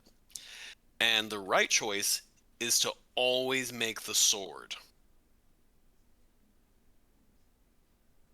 If you do a new game plus, you are free to go and get the rainbow armor. Always get the sword. And I say that because for Chrono, the rainbow sword, normally when you hit, he does regular damage. And he just, Chrono runs up to the enemy and goes and hits it with his sword, and then he runs back. The rainbow sword does critical damage, I would say like 80% of the time. It has a 75% to 80% crit rate. It is insane. Right. Jesus. So he's almost always jumping at an enemy and landing a blow and jumping back. He doesn't run up. He just jumps, hits them as hard as he can and just, jumps back. And he's almost always critting, which is why it is the right choice. When you get to that part, you always choose the sword because he almost always crits with it. Yeah. Although the prism dress is ridiculous, it's basically like the adamant armor from Final Fantasy IV. But what really works is with New Game Plus, you play through the game more than once, and it's like the kid in the taco commercial. Why not both? Mm-hmm. But it does take like 10 to 15 hours for a playthrough, so that might be why not both. But it's worth it. Yeah. Yeah, particularly on the New Game Plus, you will roll through the game real quick with all your top gear, top tier weapons and everything else. The other weapon is the Masamune. And I say that because Frog is probably one of my favorite characters, like, of all time. Frog is such a cool character. And in the story, he needs this sword to take on his big bad guy, who is Magus. And if you play anything other than the Super Nintendo version of this, there's a Dragon Ball Z animator who went and who did animation for this game. And when Frog gets the part where he uses the sword to find the opening to get to the fortress, once he has the sword, he breaks it out, and Frog's theme plays, which is an awesome theme. I know I'm very tangential on this one. No, it's but great. Frog's theme plays, and he raises the sword, and a beam of light comes down to the Masamune, and he cuts a rock open, revealing the path. Unpopular opinion, believe it or not, I felt like the original cutscene in the SNES version and what plays actually after the little video that I know you're describing, I actually prefer it. I think it looks better. When I saw the little cutscene, I was like, when I saw what they added for the DS version, which I own both, I like a lot of those scenes. But that is such an iconic moment for Frog that I felt like the original actually carried it better. Mm-hmm. I mean, I can totally see that. I just really like, because again, his theme plays Yes, as this happens, and Frog's theme is such a cool theme. It is so awesome. it is. And so again, I had to throw out that his weapon as well. He can get it upgraded later on, and it also becomes a really high damage dealing weapon. But I still have to give my official kudos to the rainbow sword, just because Chrono just goes around and is critting things left and right in that It is game. great. My only complaint about the final weapons in that game is the way the game is structured. It is entirely possible at the end of the game. Most of the game is fairly linear, and then you get to a certain point in the game when you can go anywhere, and you're doing all these side quests, and you can get the rainbow, and then you tackle somebody else's side quest, and they're like, "Oh, hey, here, Chrono, here's another sword," and it's just not as good. So it is entirely possible, depending on what order you do these side quests in, that you end up with better equipment early, which, okay, good, but it also makes you feel like, oh, I did this thing, and here's something that's not as good as what I've got.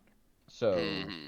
if they had like more stuck to, if you do this person's side quest, here's equipment for them, which they do to a certain extent, but because Chrono doesn't really have a unique mission, it's easier for that to happen with him.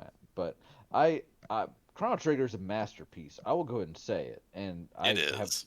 basically nothing bad to say about it. So I'm gonna shut up now. If you haven't played it, you should, and I just mean like Yes. whoever's listening. It is, if you have never played this game, it ranks up there with Legend of Zelda and like whatever someone's favorite Final Fantasy. Um, it is just such an awesome game to play. And it's a lot shorter than most of the 16-bit JRPGs at the time. So it's not like the I had ridiculous time sink. I had Sam play it a couple of years ago, and she enjoyed it for the most part. Didn't know that she really loved it, but she enjoyed the story, but when we started New Game Plus and she's like tearing through stuff, she's like, "Mwahaha, this feels awesome." So, and then finding out about the alternate endings, she like a year later, she's like, "I want to go back and play Chrono Trigger again." I'm like, "Go nuts!" So, Well, the one thing with that as well is Chrono Trigger was one of the first games that had New Game Plus, or it's one of the it was. first ones that notably had a New Game Plus, and a lot of games added that later, but it was because of the extra endings and all of that. Yeah, Chrono Trigger absolutely paved the way for New Game Plus. Let's see here. New Game Plus, the term was coined in 1995 with Chrono Trigger. There you go. It actually was a feature. It on literally is the film. one who set the standard. Well, that's where the word New Game Plus came from. It can be found in earlier games, such as Digital Devil Story Megami Tensei. Ghosts and Goblins. I don't know if I agree with that one. Oh, the ones it mentions are Megami Tensei, Ghosts and Goblins, The Legend of Zelda, and Super Mario Brothers. Those are not New Game Yeah. Plus. Those are completely different animals. Zelda in New Game Plus. That feels like Yeah, it had a what? second quest. It wasn't New Game Plus. It was a And when you started the New Game Plus, you started all over. So it was like Yeah. anti New Game Plus. It was New Game Minus. yeah. In Super Mario Brothers, you just did it again, but some of the Goombas were Buzzy Beetles. Like Yes, which when we unlocked that on the Wii, Carrie had to figure out, even call customer service to figure out how to hard reset that because she did not like it. She did not want to play Mario Brothers with the Beatles. Her mom loves the Beatles, but she doesn't. So She's more Elton John. Oh my god. For my list, let's see, because it's 9:45, and I have like 12 more things on here. Let's cut to something that actually has a little more impact. So far, I think I've talked about Zelda. I've talked about blowing stuff up between remote mines and the tech bow.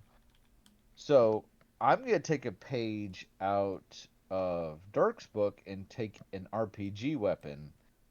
And I'm actually gonna. I didn't always go for here's the biggest, best weapon, but this is literally the biggest weapon and the best weapon. When you're playing Super Mario RPG, you get some unconventional weapons. Mario gets gloves to punch people. He gets a Koopa shell that he uses like a soccer ball, and he gets other like those Hammers. types of weapons. Hammers. Thank you. I knew there was another one. Bowser gets claws, and he gets like chain chomps, and you get bigger and better ones of these, right? And then toward the end of the game, if you happen upon it, and it's in an area where I don't think it's missable, I can come back later, but it is in an area that you never have to completely go to. You don't have to explore every inch of this place. You can unlock a turtle shell for Mario, but it's the lazy shell. And it's hard for me to really describe the scope of this weapon unless without like an image of it. But like, so you picture, Mario, and Bowser's kind of a bigger sprite, but he's still like a little bigger than Mario. And maybe Princess Peach, or the other Mallow, or what was his name, Genome? There you go. The player characters are at the bottom of the screen, and then the enemies are at the top, and they interact with the weapons, and it's a traditional like turn-based battle. And everything, the size is all scaled relative to each other. And when Mario kicks a Koopa shell, he kicks it up to like spike it a bit, and then when it comes down, he kicks it into an enemy, and it's about the size of a Koopa shell. And you take out the lazy shell, and it's like huge. It is bigger than all of your characters put together, and you're like, holy crap! And that thing goes up, and it sails into an enemy, and it does immense damage. At the same time that you get it, you also get the lazy shell dress or lazy shell armor. I think anyone can equip it. I always immediately put it on Peach because she's the healer, and you don't want the healer to die. And it effectively makes almost all damage against the wearer basically 1. When normally it might be, 50, 60 plus. So, but it also makes that person, their speed drop down to nothing. So, again, for healer, that's not bad because they'll last. But the thought is, oh, they're wearing this stupid huge armor. But again, the lazy shell, just for the graphics, just for the like, especially the first time you use it, you're like, what? And then it really does back it up with this is the last weapon I'm ever going to. So, I know they came out with a remake for the Switch, I think last year, but once again, well, actually, I have a Switch now. I say that I don't have one. I have the one that my brother gave me, but I've barely had any time to play Final Fantasy Remake or anything else, so I haven't played the remake, but Super Mario RPG is a gem, just like Chrono Trigger. It's not Chrono Trigger good, but it's really good. So, Lazy Shell. Did anybody else ever play Super Mario RPG? Oh yeah, I did. You find the Lazy Shell? I don't remember. It was missable, or not missable, but it was. You could go the whole game and not know. 6. yeah, and it had wings, which was really funny. It had these little wings, like Brian says, it's as big as your entire party put together. It's not that big, but it's like 2 Marios easy. Like it was like, I don't know where he pulled it out of. I don't want to know, but it had these two little wings on top that flapped as he threw it up in the air and then kicked it at the enemy, which was really stupid. They're like meh, meh.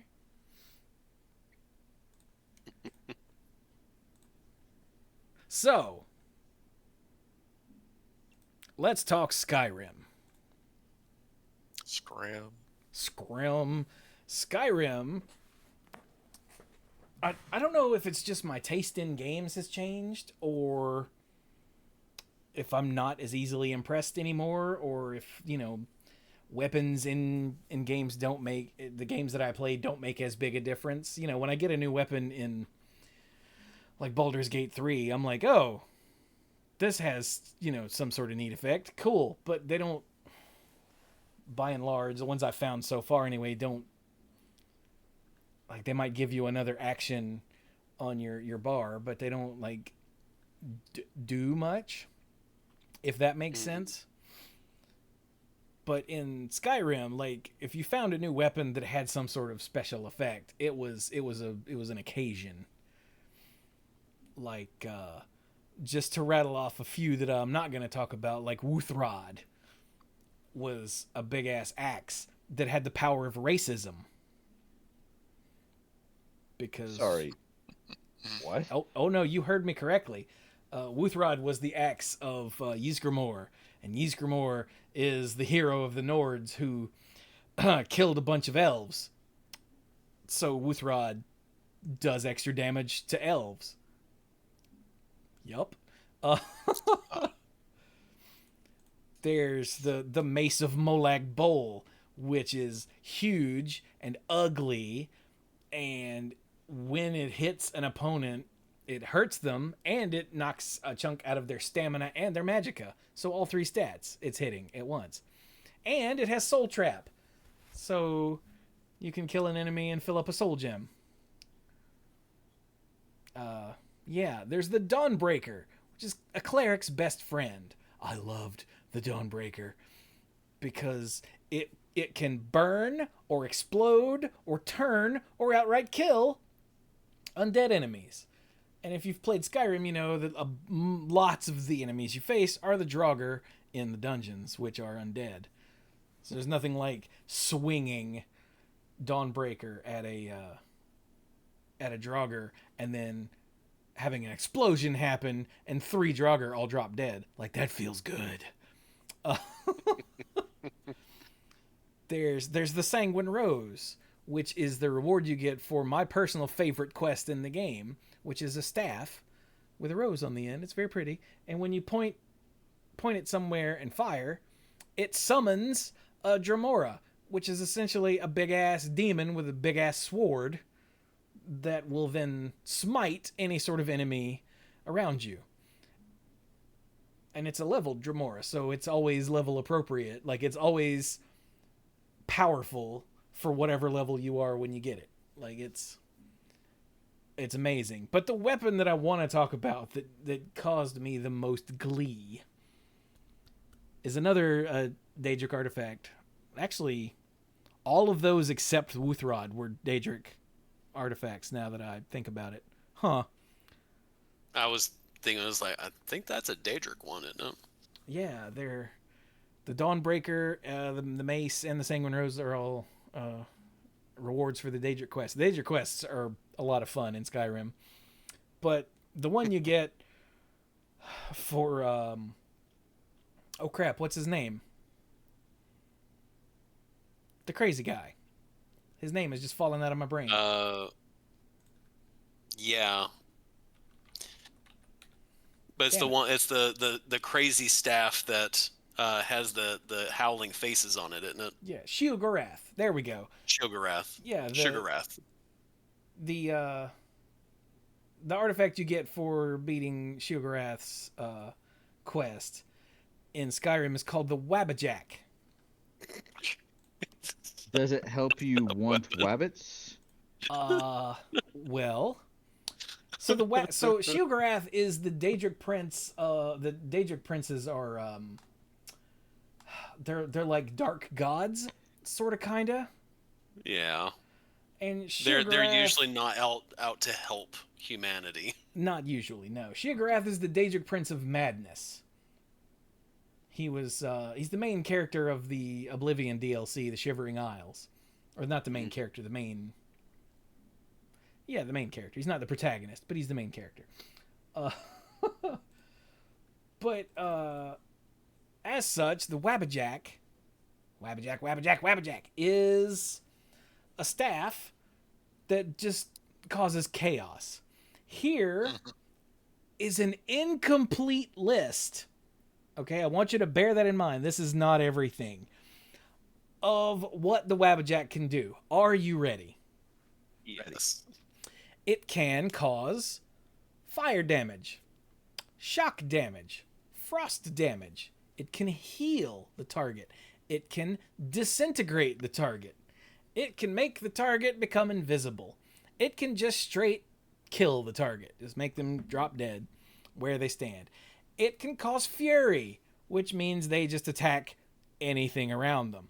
It can cause fear, which means they run away from everything around them. It can paralyze the target. It can explode the target. It can do nothing.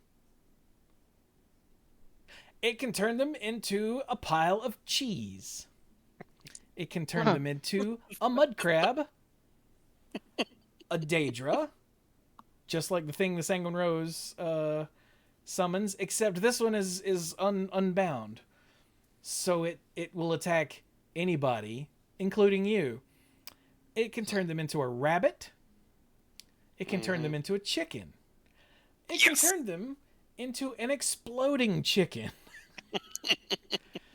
It can turn them into a sweet roll, which you can then steal. Yes, you can eat the sweet roll and the cheese, if I'm not mistaken. Yeah, yeah. It can turn them into a pile of septims, which is gold coins. Or it can turn them into a pile of books. I would like to reiterate, that's where I got sick of writing.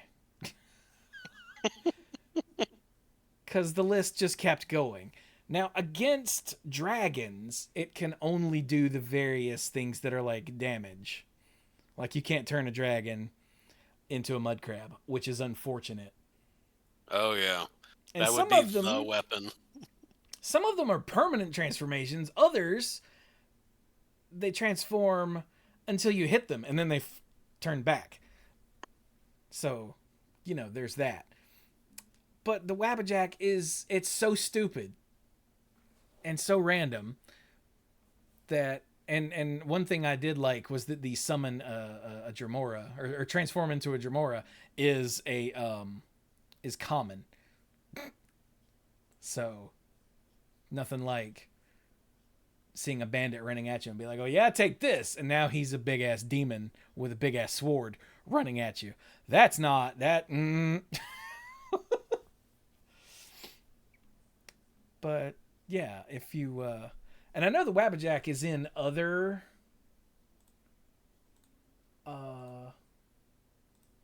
Elder Scrolls games, but this is the only one I've ever played. See, I've never played any Elder Scrolls, but I think if I got this weapon, I would never use anything else ever again. I don't care how many times it would kill me. You know how much I love the chaos, so. It's in Daggerfall, Oblivion, Skyrim, Elder Scrolls Online, and Legends. The card game where it said, activate, transform a creature into a random creature. Ah, well, that makes sense. What did it do in Oblivion? Transforms any creature into another random creature for 30 seconds. Only one creature can be wabbajacked at a time. Wabbajacked. But they can be repeatedly wabbajacked. Only a limited number of creatures will be created by Wabbajack. All are equally likely to occur. A Daedroth, a skeleton champion, a goblin skirmisher, a troll, an ogre, a sheep, a deer, a zivili, I don't know what that is, or a rat. Huh. So it was less insane in Oblivion.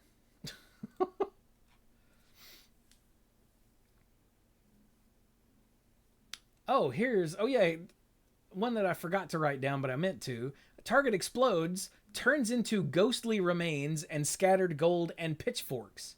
Taking the gold counts as stealing.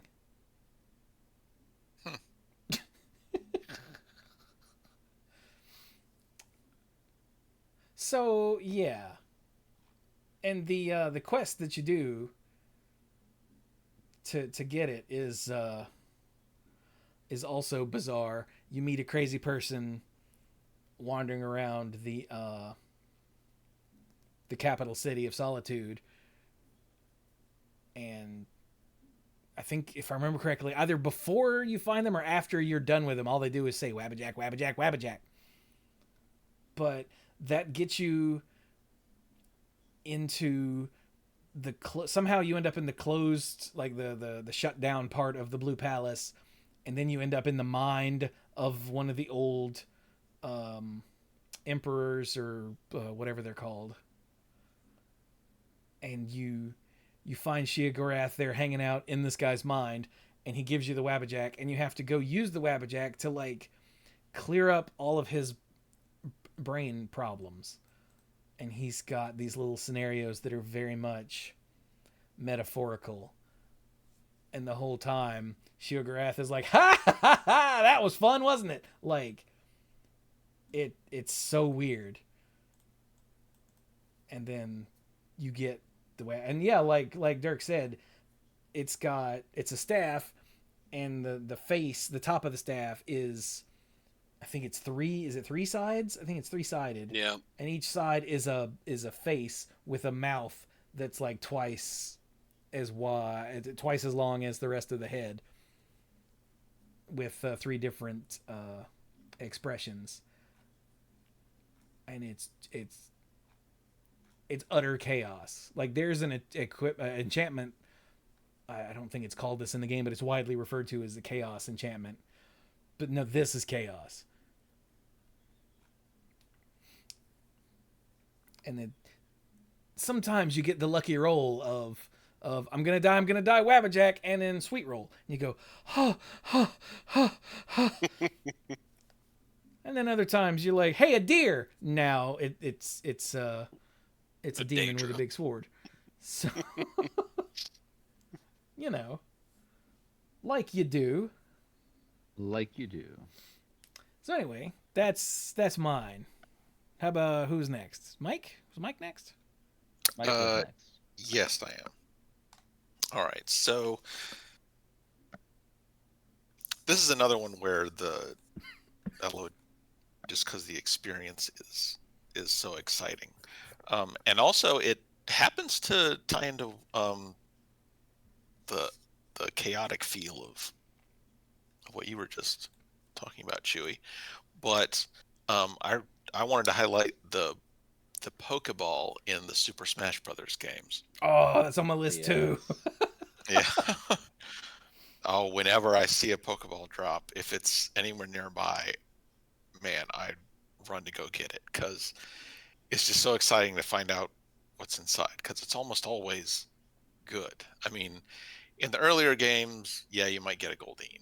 Yeah, you might just get a Chansey who throws eggs.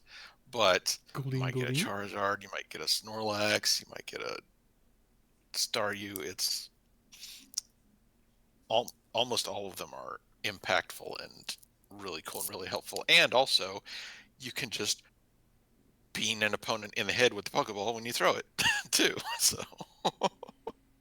I have found myself really appreciating, what's his name? Wobbuffet. More and more. Oh yeah, Wobbuffet. Wobbuffet. Yeah.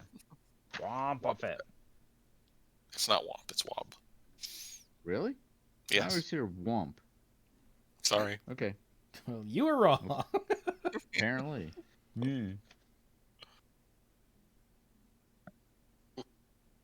Yeah, that's a really short example. It's just the Pokeball in Super Smash Brothers, because it could be anything. And I know I've played several rounds of Smash Brothers where, we purposefully set the weapons to only Pokeballs at the start of the match. Yes. And from there.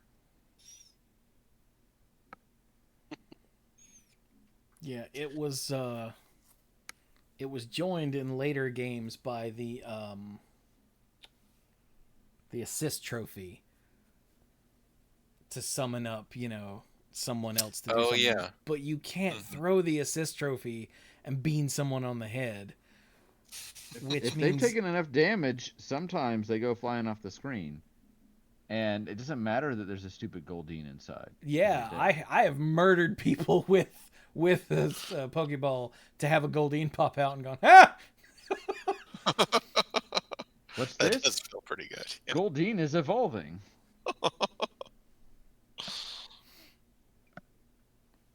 But yeah, Good choice. there's so much good stuff that could come out of the Pokeball that it doesn't even matter that some of it's horribly, miserably stupid.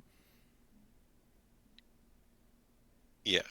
Yeah, like when you throw it and you see Uh-oh. Snorlax back down over half the screen, you're like, yes! Ah!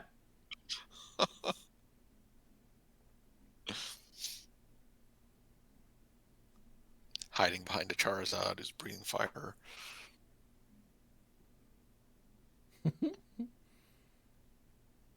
Yeah, I'm glad you mentioned Wobbuffet. I had forgotten about him. Like, it's fun when you can get two people on either side of a Wobbuffet and start bouncing a third person back and forth over the Wobbuffet.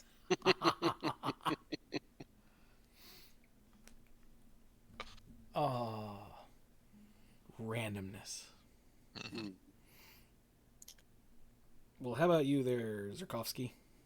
All right, so my next one is going to be probably one of the most iconic weapons from the World of Warcraft or just Warcraft in general. I probably don't even have to say its name, and probably anyone and everybody who's like, Warcraft? Oh, I know what weapon he's I going can't to remember say. its name. Is it the Leroy Jenkins? No. It's Then the I Lich won't. King sword, right? Frostmourne. Frostmourne. There we Frostmourne. go. I could See- not see, remember you that threw- word. You threw me off when you were specifying the World of Warcraft because I've played other Warcraft games. I've just never played that one. So Mm-hmm. So, and it is Frostmourne. And I am not going to go through the whole history of the sword. I will we say don't that have 4 they hours. have. Do what? I said we don't have We 4 don't. hours, so Yeah, we do not have 4 hours. I will say that they have gone in and they've retconned pieces and parts of it, which I haven't really agreed with and liked, and I think that's shown in the community. What I will just say is that the sword itself is very iconic. The big thing is that it's the sword that Arthas picked up and really started him down the path to becoming the Lich King. And it's really what made him the Death Knight and the big character associated with the Warcraft universe. The big thing about the sword is that when someone is killed by the sword, it sucks in their spirit, their soul, their that essence of them, and essentially binds that to the Lich King. So that means that he can summon undead with this blade. And so this is how he was able to destroy the elves of Quel'Tha the Lost. Was he essentially raised an undead army and then assaulted the high elves and more or less just wiped them off the map. It's if you play World of Warcraft, it's the thing that drives his whole expansion, the Wrath of the Lich King. It's the whole story of Arthas and the tragedy that of his existence and everything, and that this sword is tied to him. And like I say, it's super iconic in that it was able to. It's just such a strong sword. It can go cut through almost everything and draws in and sucks in the souls of all those it slays, which was a lot of people that Arthas killed. So a lot of souls were drawn in. All right. For my next one, I will not choose a sword that sucks in souls. I mean, do we want to do a next one? Because we've been It going is for after 2 hours 10. already. We could absolutely pick this up another time if you guys feel like you have enough stuff. I have a couple things I definitely wanted to talk about, but I mean, you're the one who always leaves early, so that is true. Sometimes around the same time as Dirk, but sometimes before Dirk. Mhm. I'm gonna make a list. I'm gonna make a note on my list of the things we talked about, and then yeah. All right, I can stop here. I mean, I'm good to keep going. I don't need to sleep. I do have to work in the morning, so I'm probably okay to stop here. But I'll let you guys. Yeah. Dirk? I only have one. I only have one more like meaningful thing to talk about, and then something else that can just be a final thought. Yeah, we can do that. All right. So we want. So, can you rapid fire anything there, Brian? Rapid fire. The cow launcher from South Park 64. It does exactly what it sounds like. Cows, but it launches them. You know, I what don't do you remember expect from South Park? anything about South Park 64 except for the snowball was your basic weapon, and powered up it was a yellow snowball. Yeah, if you charged it, you heard a zipping sound, and it drops out of you, and it comes back up, and it's yellow. Yeah. And that's literally the only thing I remember about that game. But cow launcher, I actually put down. I started to allude to this before. I put down the wooden sword from Kingdom Hearts, and you might go like, "What?" Because it's like the basic training weapon in the prologue of the very first game, and then you get the Keyblade, and you can actually hurt Heartless. There's a point in the game when you can't access the Keyblade anymore, and a character says, "Here, go play hero with this," and you try to attack enemies, and you're like, "Wow, this enemy that I two-shotted 5 seconds ago is taking upwards of 20 hits." So I put it on here mostly for the whole, hey, it's a callback to the beginning of the game, and it also makes you appreciate how strong you had become. So that was kind of on there. I put Wait, Donatello's. that can Yeah, go actually ahead. deal damage? At the beginning of the game, Beginning of the game, yes. at the beginning of the game when the shadows show up, it can't. You Right, can but only when you damage get the it, shadows. when you get it back later, when the Keyblade is taken, you can can- hurt. I was just dodged around and let Yes. Beast handle everything. That is the correct way to do it. You deal very little damage. It is possible to defeat like a dark ball with the wooden sword if you in the same amount of time it would take to fight Ruby Weapon. So, the strategy is to let Beast do all the heavy lifting for you. Huh. We already covered the Metal Blade. The Donatello's staff from TMNT, the original one. And if you're like, well, wait a minute, why? Again, Oh God, it was insane. it was insane. It dealt the same amount of damage or slightly more than the other turtles. So in the first game, you selected your turtle and you could switch between them at any time. But when a turtle died, unless you found a revive, which were not plentiful, that turtle stayed dead. And Raphael was horrible because his size had no reach. And all the weapons dealt about the same amount of damage. So there was not a tactical reason to want to use Raphael. No, Mike, they did not deal the same amount of damage. they didn't, No, Donatello's Was it- weapon did way more. but it was already stupid long. Like, Yeah. it's possible to beat the first boss by crouching on the top of the upper section and just thrusting down over and over again. So Yeah, here we go. Donatello's, Each primary weapon has a different speed, power, and reach. Yes. I know Reach goes, Raph's is the shortest with like half an inch, it seems. Then Mikey, then Leo, then Donnie. Then Don. Yeah. And I think Power was Mikey, then maybe Leo, then Raph. I mean, Raph's was powerful if I remember correctly, but it just, you couldn't hit anything with it. You couldn't hit anything.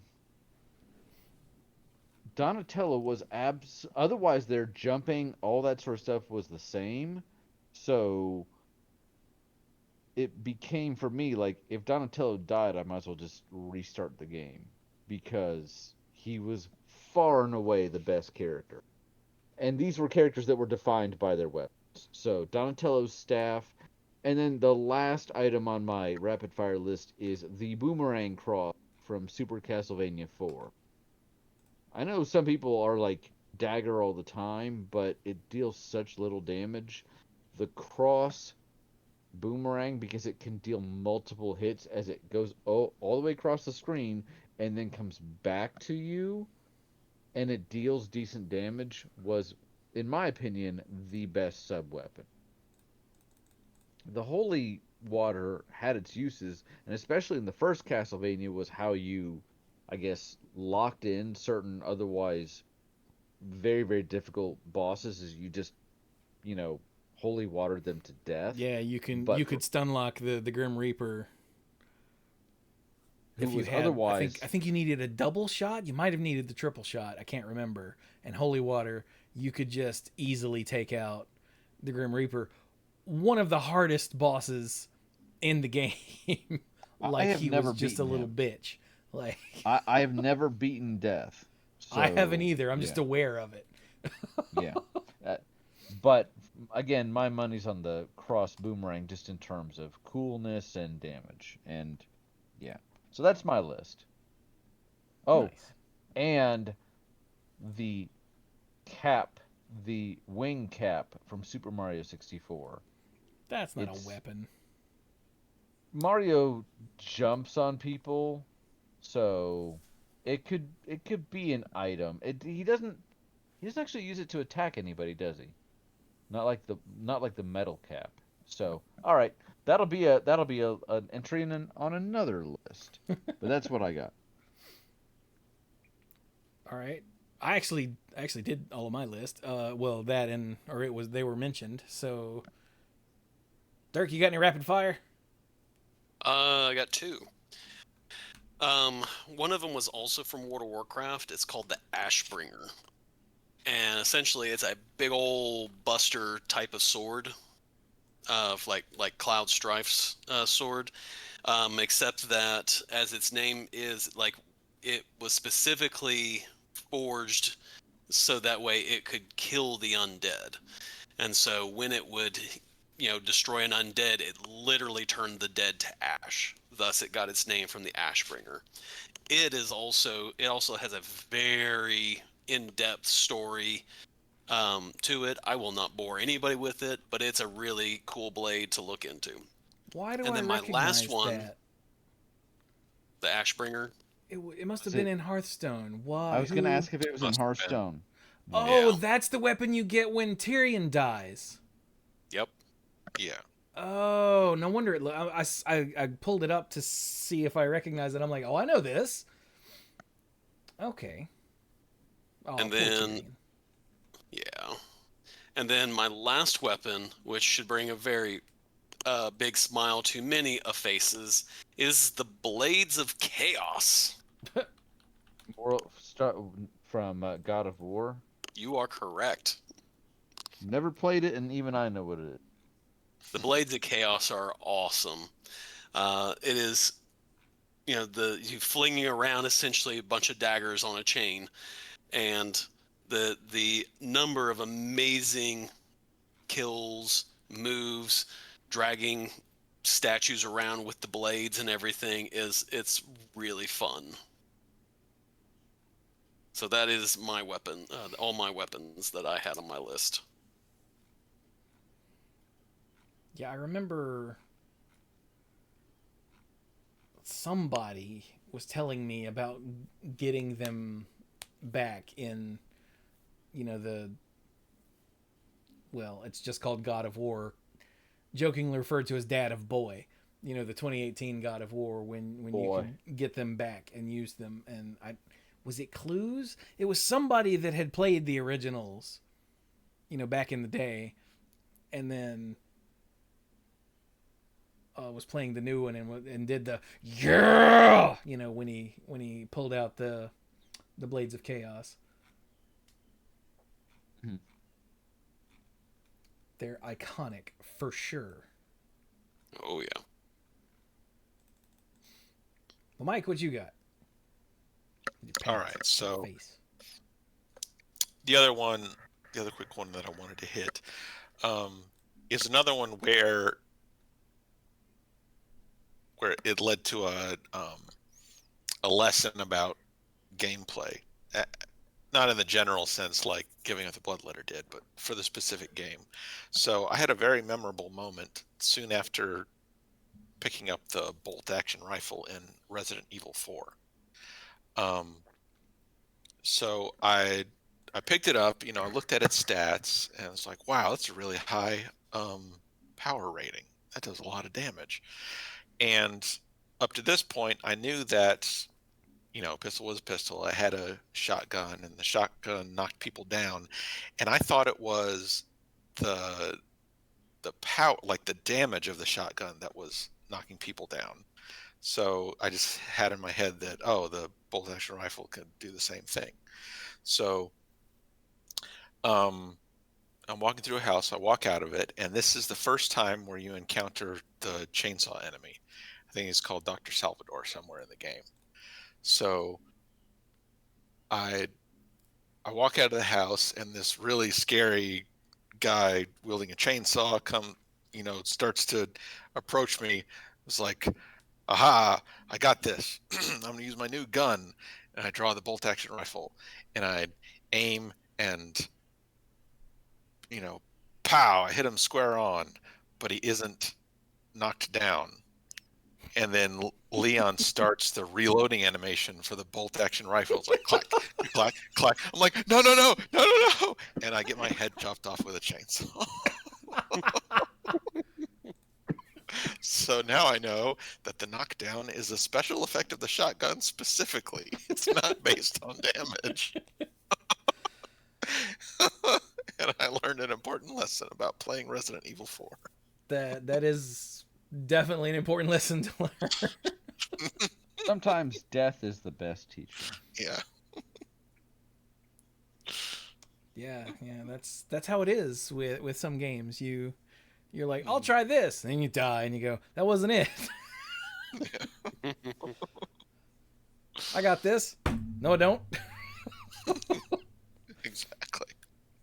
Oh, I find it weird that Resident Evil games did not even enter my brain when making this list. Mm-hmm. If we were doing that, I would definitely have to include the rocket launcher, because it's usually thrown in at the last, like, when all else fails. Yeah. Yeah, somebody from high up will throw a rocket launcher, and that's how you beat the final boss. That is how that works.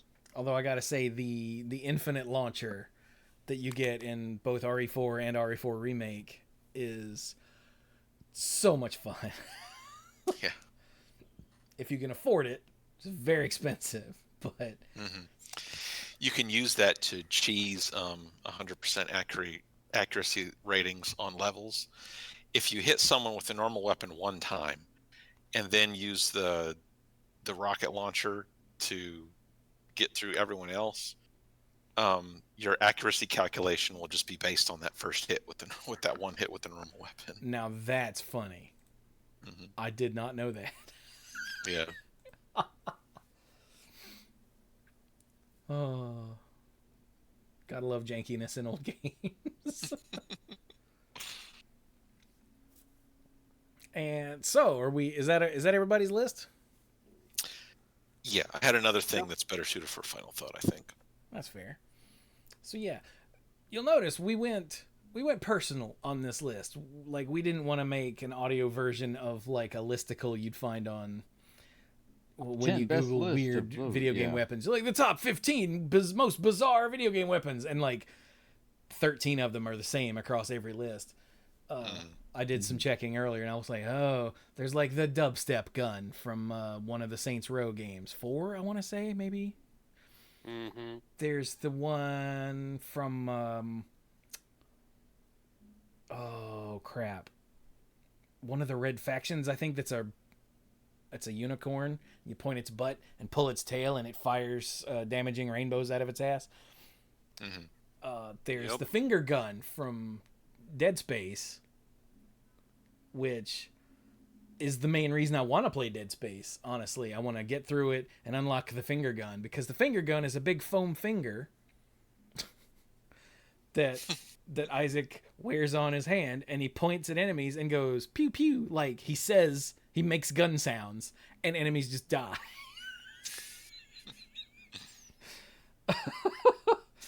And I don't know about you, that sounds amazing. But yeah, we didn't want to do like a listicle Weird episode. guns, or Yeah, we wanted to talk about stuff that was memorable or fun or whatever to us personally. To us, exactly. Because we're not Screen Rant or whatever listicle place. What Cracked turned into, I think, is a listicle website, which is a shame. I used to read Cracked magazine when I was a kid, man. I preferred Cracked to Mad. Like, Alfred E. Newman can eat my entire ass. Sylvester P. Smythe was the way to go. But now it's just listicles. That's how Watch Mojo did something very similar to it. Because when you were going, I was like, "Yep, That's all that I've ever sounds like known a Watch Mojo as thing." is top 10 anything you can think of remotely tangentially related to movies.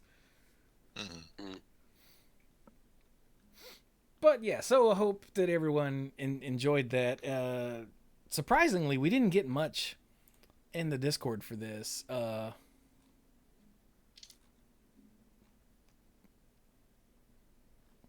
Let's see. The BFG 9000 was mentioned, which weirdly I think because it's so like iconic, I didn't even think about it. But the first time you get it in Doom 2016, like you get it and then you fall somewhere, something, the floor collapses, doesn't matter.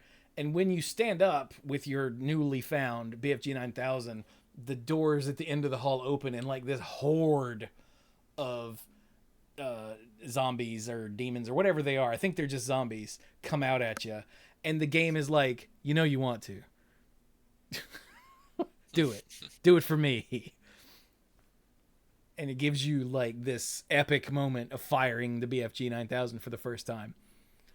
But other than that, I mean, it's just the big weapon in like the earlier Doom games. Let's see here. F. Wolf said, I really enjoy the Fire Emblem franchise and always love the Killing Edge and the Wodow weapons that increase crit rate, because he plays glass cannons. Makes sense. Kim Ho brought up the Warmonger from an old RPG called The Summoning. If you know, you know. Oh, I need to look that up. Most of the weapons from Rise of the Triad, which was a Doom clone from the mid-90s. That was a He fun said, one. God mode? Check. Dog mode? Check. Yes. And the Shrink Ray from Duke Nukem. That was Kim Ho. And then Violet said, I know some game had a shark launcher. I looked it up. That was Armed and Dangerous. It was a land shark gun, and it would fire a land shark. And Violet also remembers some game had a black hole launcher that would do like reverse lighting, where it made things around it darker. Huh. So like an anti-mage light from Skyrim? That's neat. But yeah, that's all we got in the Discord. I was surprised because, you know, everybody loves video game weapons. Right. It's true. but I will. So, oh, wait, no, wait. Where is it? Oh, God, the icon on my bookmark changed. There it is. Let me remind you to go to patreon.com/themanapool to help support what we do here. And let me thank our mythic lifeguard. Oh! Violet's name is back to Violet Moon. So sorry, Mike, I don't need a Esmer whatever button anymore. Okay. So let me thank our mythic lifeguards: Violet Moon, Al, Team U, Hellas Haryu, Scuzzo, Michael, Andrew Odie, Jason Kaus, Casey, Jake Jansons, Jason Doan, Kim Ho, and ALK Alters. Yay! So, dorks, the thoughts at the end, the ones that come with a sense of finality. So for my final thought, this was really enjoyable. I had a really good time. And I'm actually really glad that I got through my whole list. And it was really fun hearing different people's perspective on that. That's pretty much what I got. I usually hit this point in the evening where I'm like, oh shoot, I'm tired. But I'm going to stick around because I want to hear Mike's final thought. He kind of like he set me up with this. He's like, hey, I've got this. Sweet. That means Dirk, you should go next. We'll make Mike go last, so Brian has to stay here longer. Okay. Yeah, I also enjoyed this, and threw out to the guys that the next time we need to do vehicles as our topic, because as I was originally planning this, I'm like, ooh, this would be great, but it's a vehicle. Oh, this would be great, but it's a vehicle. And so a lot of the weapons I was coming up with were technically more vehicle than they were weapon. So we'll have to revisit this at some point, and when we do, we'll have to do vehicles next time. Nice. Not next time like next episode, but next time that we do this. At some point in the future. Yeah. Yeah. Nice. That's mine. For me, because we're gonna make Mike go last, I've been streaming Baldur's Gate 3 sometimes during my normal nighttime stream, sometimes during the day. I love this game so much. I'm consistently amazed at just how much stuff they've packed into it without it seeming overcrowded. Like, I'm not like looking at the map and checking, okay, I gotta go over here, like in an open world game, you know. I feel like I've said this recently, but I don't remember if it was on an episode or not. Like, I'm not trying to just knock things off of the map, you know, icons of quests off of the map. Like, I'm doing stuff because I want to, and there's still so much. And I'm still in Act 1 of 3. I think there's 3 acts. Dirk, you haven't played this, right? Yeah, I started playing it. But I mean, just recently. You haven't played this before. No, Okay. This is my first Baldur Gate. Nice. And I'm learning things as well, going, wish I knew that at the beginning. Right.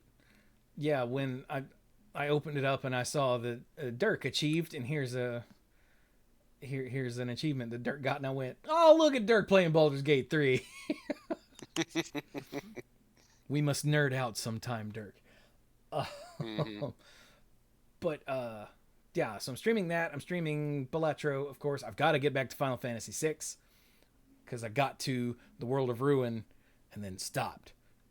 Not on purpose, just, you know, life sort of happened and I never went back to it. So that'll be representing the year that Celeste was unconscious. Yeah, that's what it is. But I'm trying to figure out what to stream next. So sadly, I've set up a poll on Patreon and YouTube and in the Discord in the streams and videos channel where I've started with the genre. By the time anyone hears this, the genre poll will be over. But I want to stream something new. So I'm like, hey, what do you guys want to see? So the options are a roguelike something, a short narrative game, start a new first-person franchise run, a Metroidvania, or one that has a whopping 0 votes, something third person. You know, like Dead Space or, I don't know, Wanted Dead, whatever. But when that's done, I'll put up a poll of games for whatever genre won and go from there. So be on the lookout for those in those 3 locations. Yeah, and help me decide what to stream next, because as much as everybody loves Baldur's Gate 3, nobody wants to come to the streams. So I need to find some other stuff to stream. Yeah. Is that it? I think that's it. So, Mike, what you got? All right. So, I haven't like truly 100%ed very many games, period. But the whole weapon and collectible weapon system in Soul Calibur 2 is part of the draw that got me to be playing that so much that I actually did collect everything and 100% that game, which is even more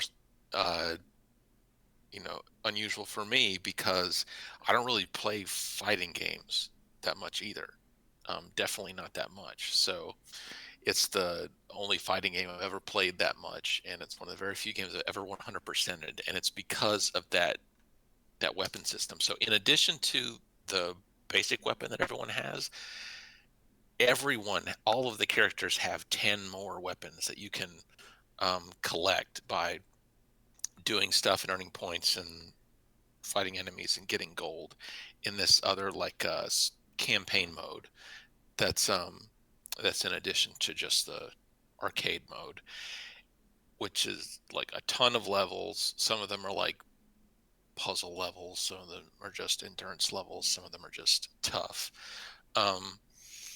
And the different weapons have so many different characteristics. Like some of them might have healing, some of them might just have super jacked up attack level and some other disadvantage they have to play around. Some of them might make it easier to trigger certain unblockable moves, just all kinds of different things. But yeah,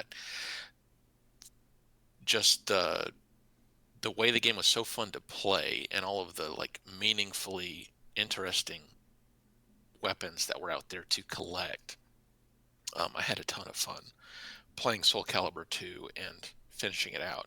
I had the GameCube version, which meant the special character there was Link from the Legend of Zelda series, which was awesome. My brother had the PlayStation version, so the special character on his was Heihachi Mishima from Tekken. And I don't think I knew anyone with the Xbox version, but the special character there was Spawn.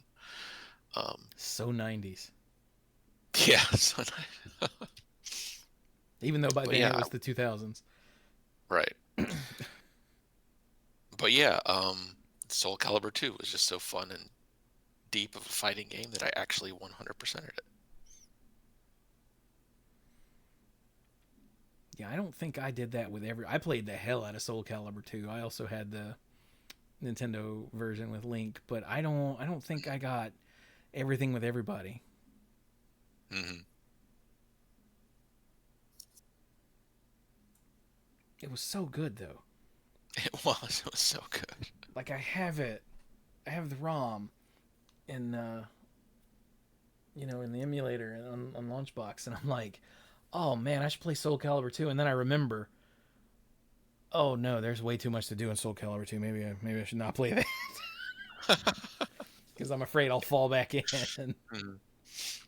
And it's something my brother and I just love to sit and play pickup games of, just because it was so fun and so smooth to play. And eventually, it would just turn into us just doing round after round of charade versus charade. Well, yeah. Mm-hmm. Charade is a character that switches its moves, its weapons and move set, and sometimes its physical characteristics to a different character at the start of each round. Not just at the start of each match, but at the start of each round of the match.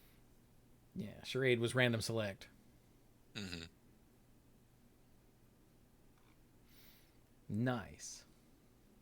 Didn't everybody have one goofy weapon, or am I misremembering that? Yeah, there was. Everyone had one joke weapon that had like an 80% attack rating and 80% defense rating compared to the normal baseline weapon. And then there was another feature that all those joke weapons had that I didn't understand until I was looking stuff up to do the notes for this. It says all of them have a note in their description that say it could encourage an opponent to let their guard down. And what it does is that it actually makes the CPU opponents you fight a little easier when you have it equipped. Really? Yeah. And there are some other weapons that each character has.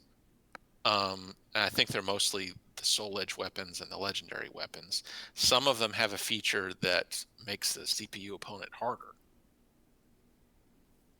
Huh. Well, that's cool. Mm-hmm. I didn't know any of that either.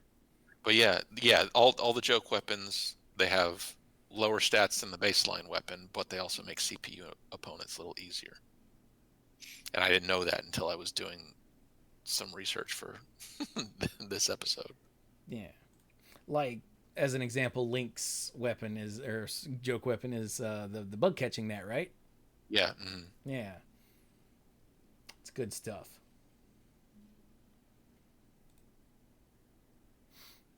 Okay then. Do you feel edified now, Brian, that you know? I do. Excellent. And with that, I'm going to head out. I will see you guys the next time that I see you. All right. Yes, sir. See you later. Might be. Yeah, and with that, we will actually... Brian can't even wait 30 seconds. So with that, we'll be done with episode 729 of the Mana Pool. Be sure to let us know some of your favorite weapons in video games and why.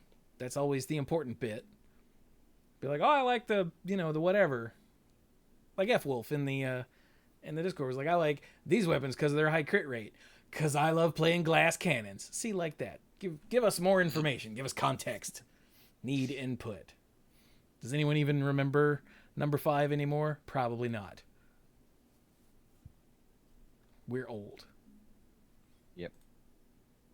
So, thank you all so very much for joining us. And don't accidentally bring your joke weapon to the final boss fight.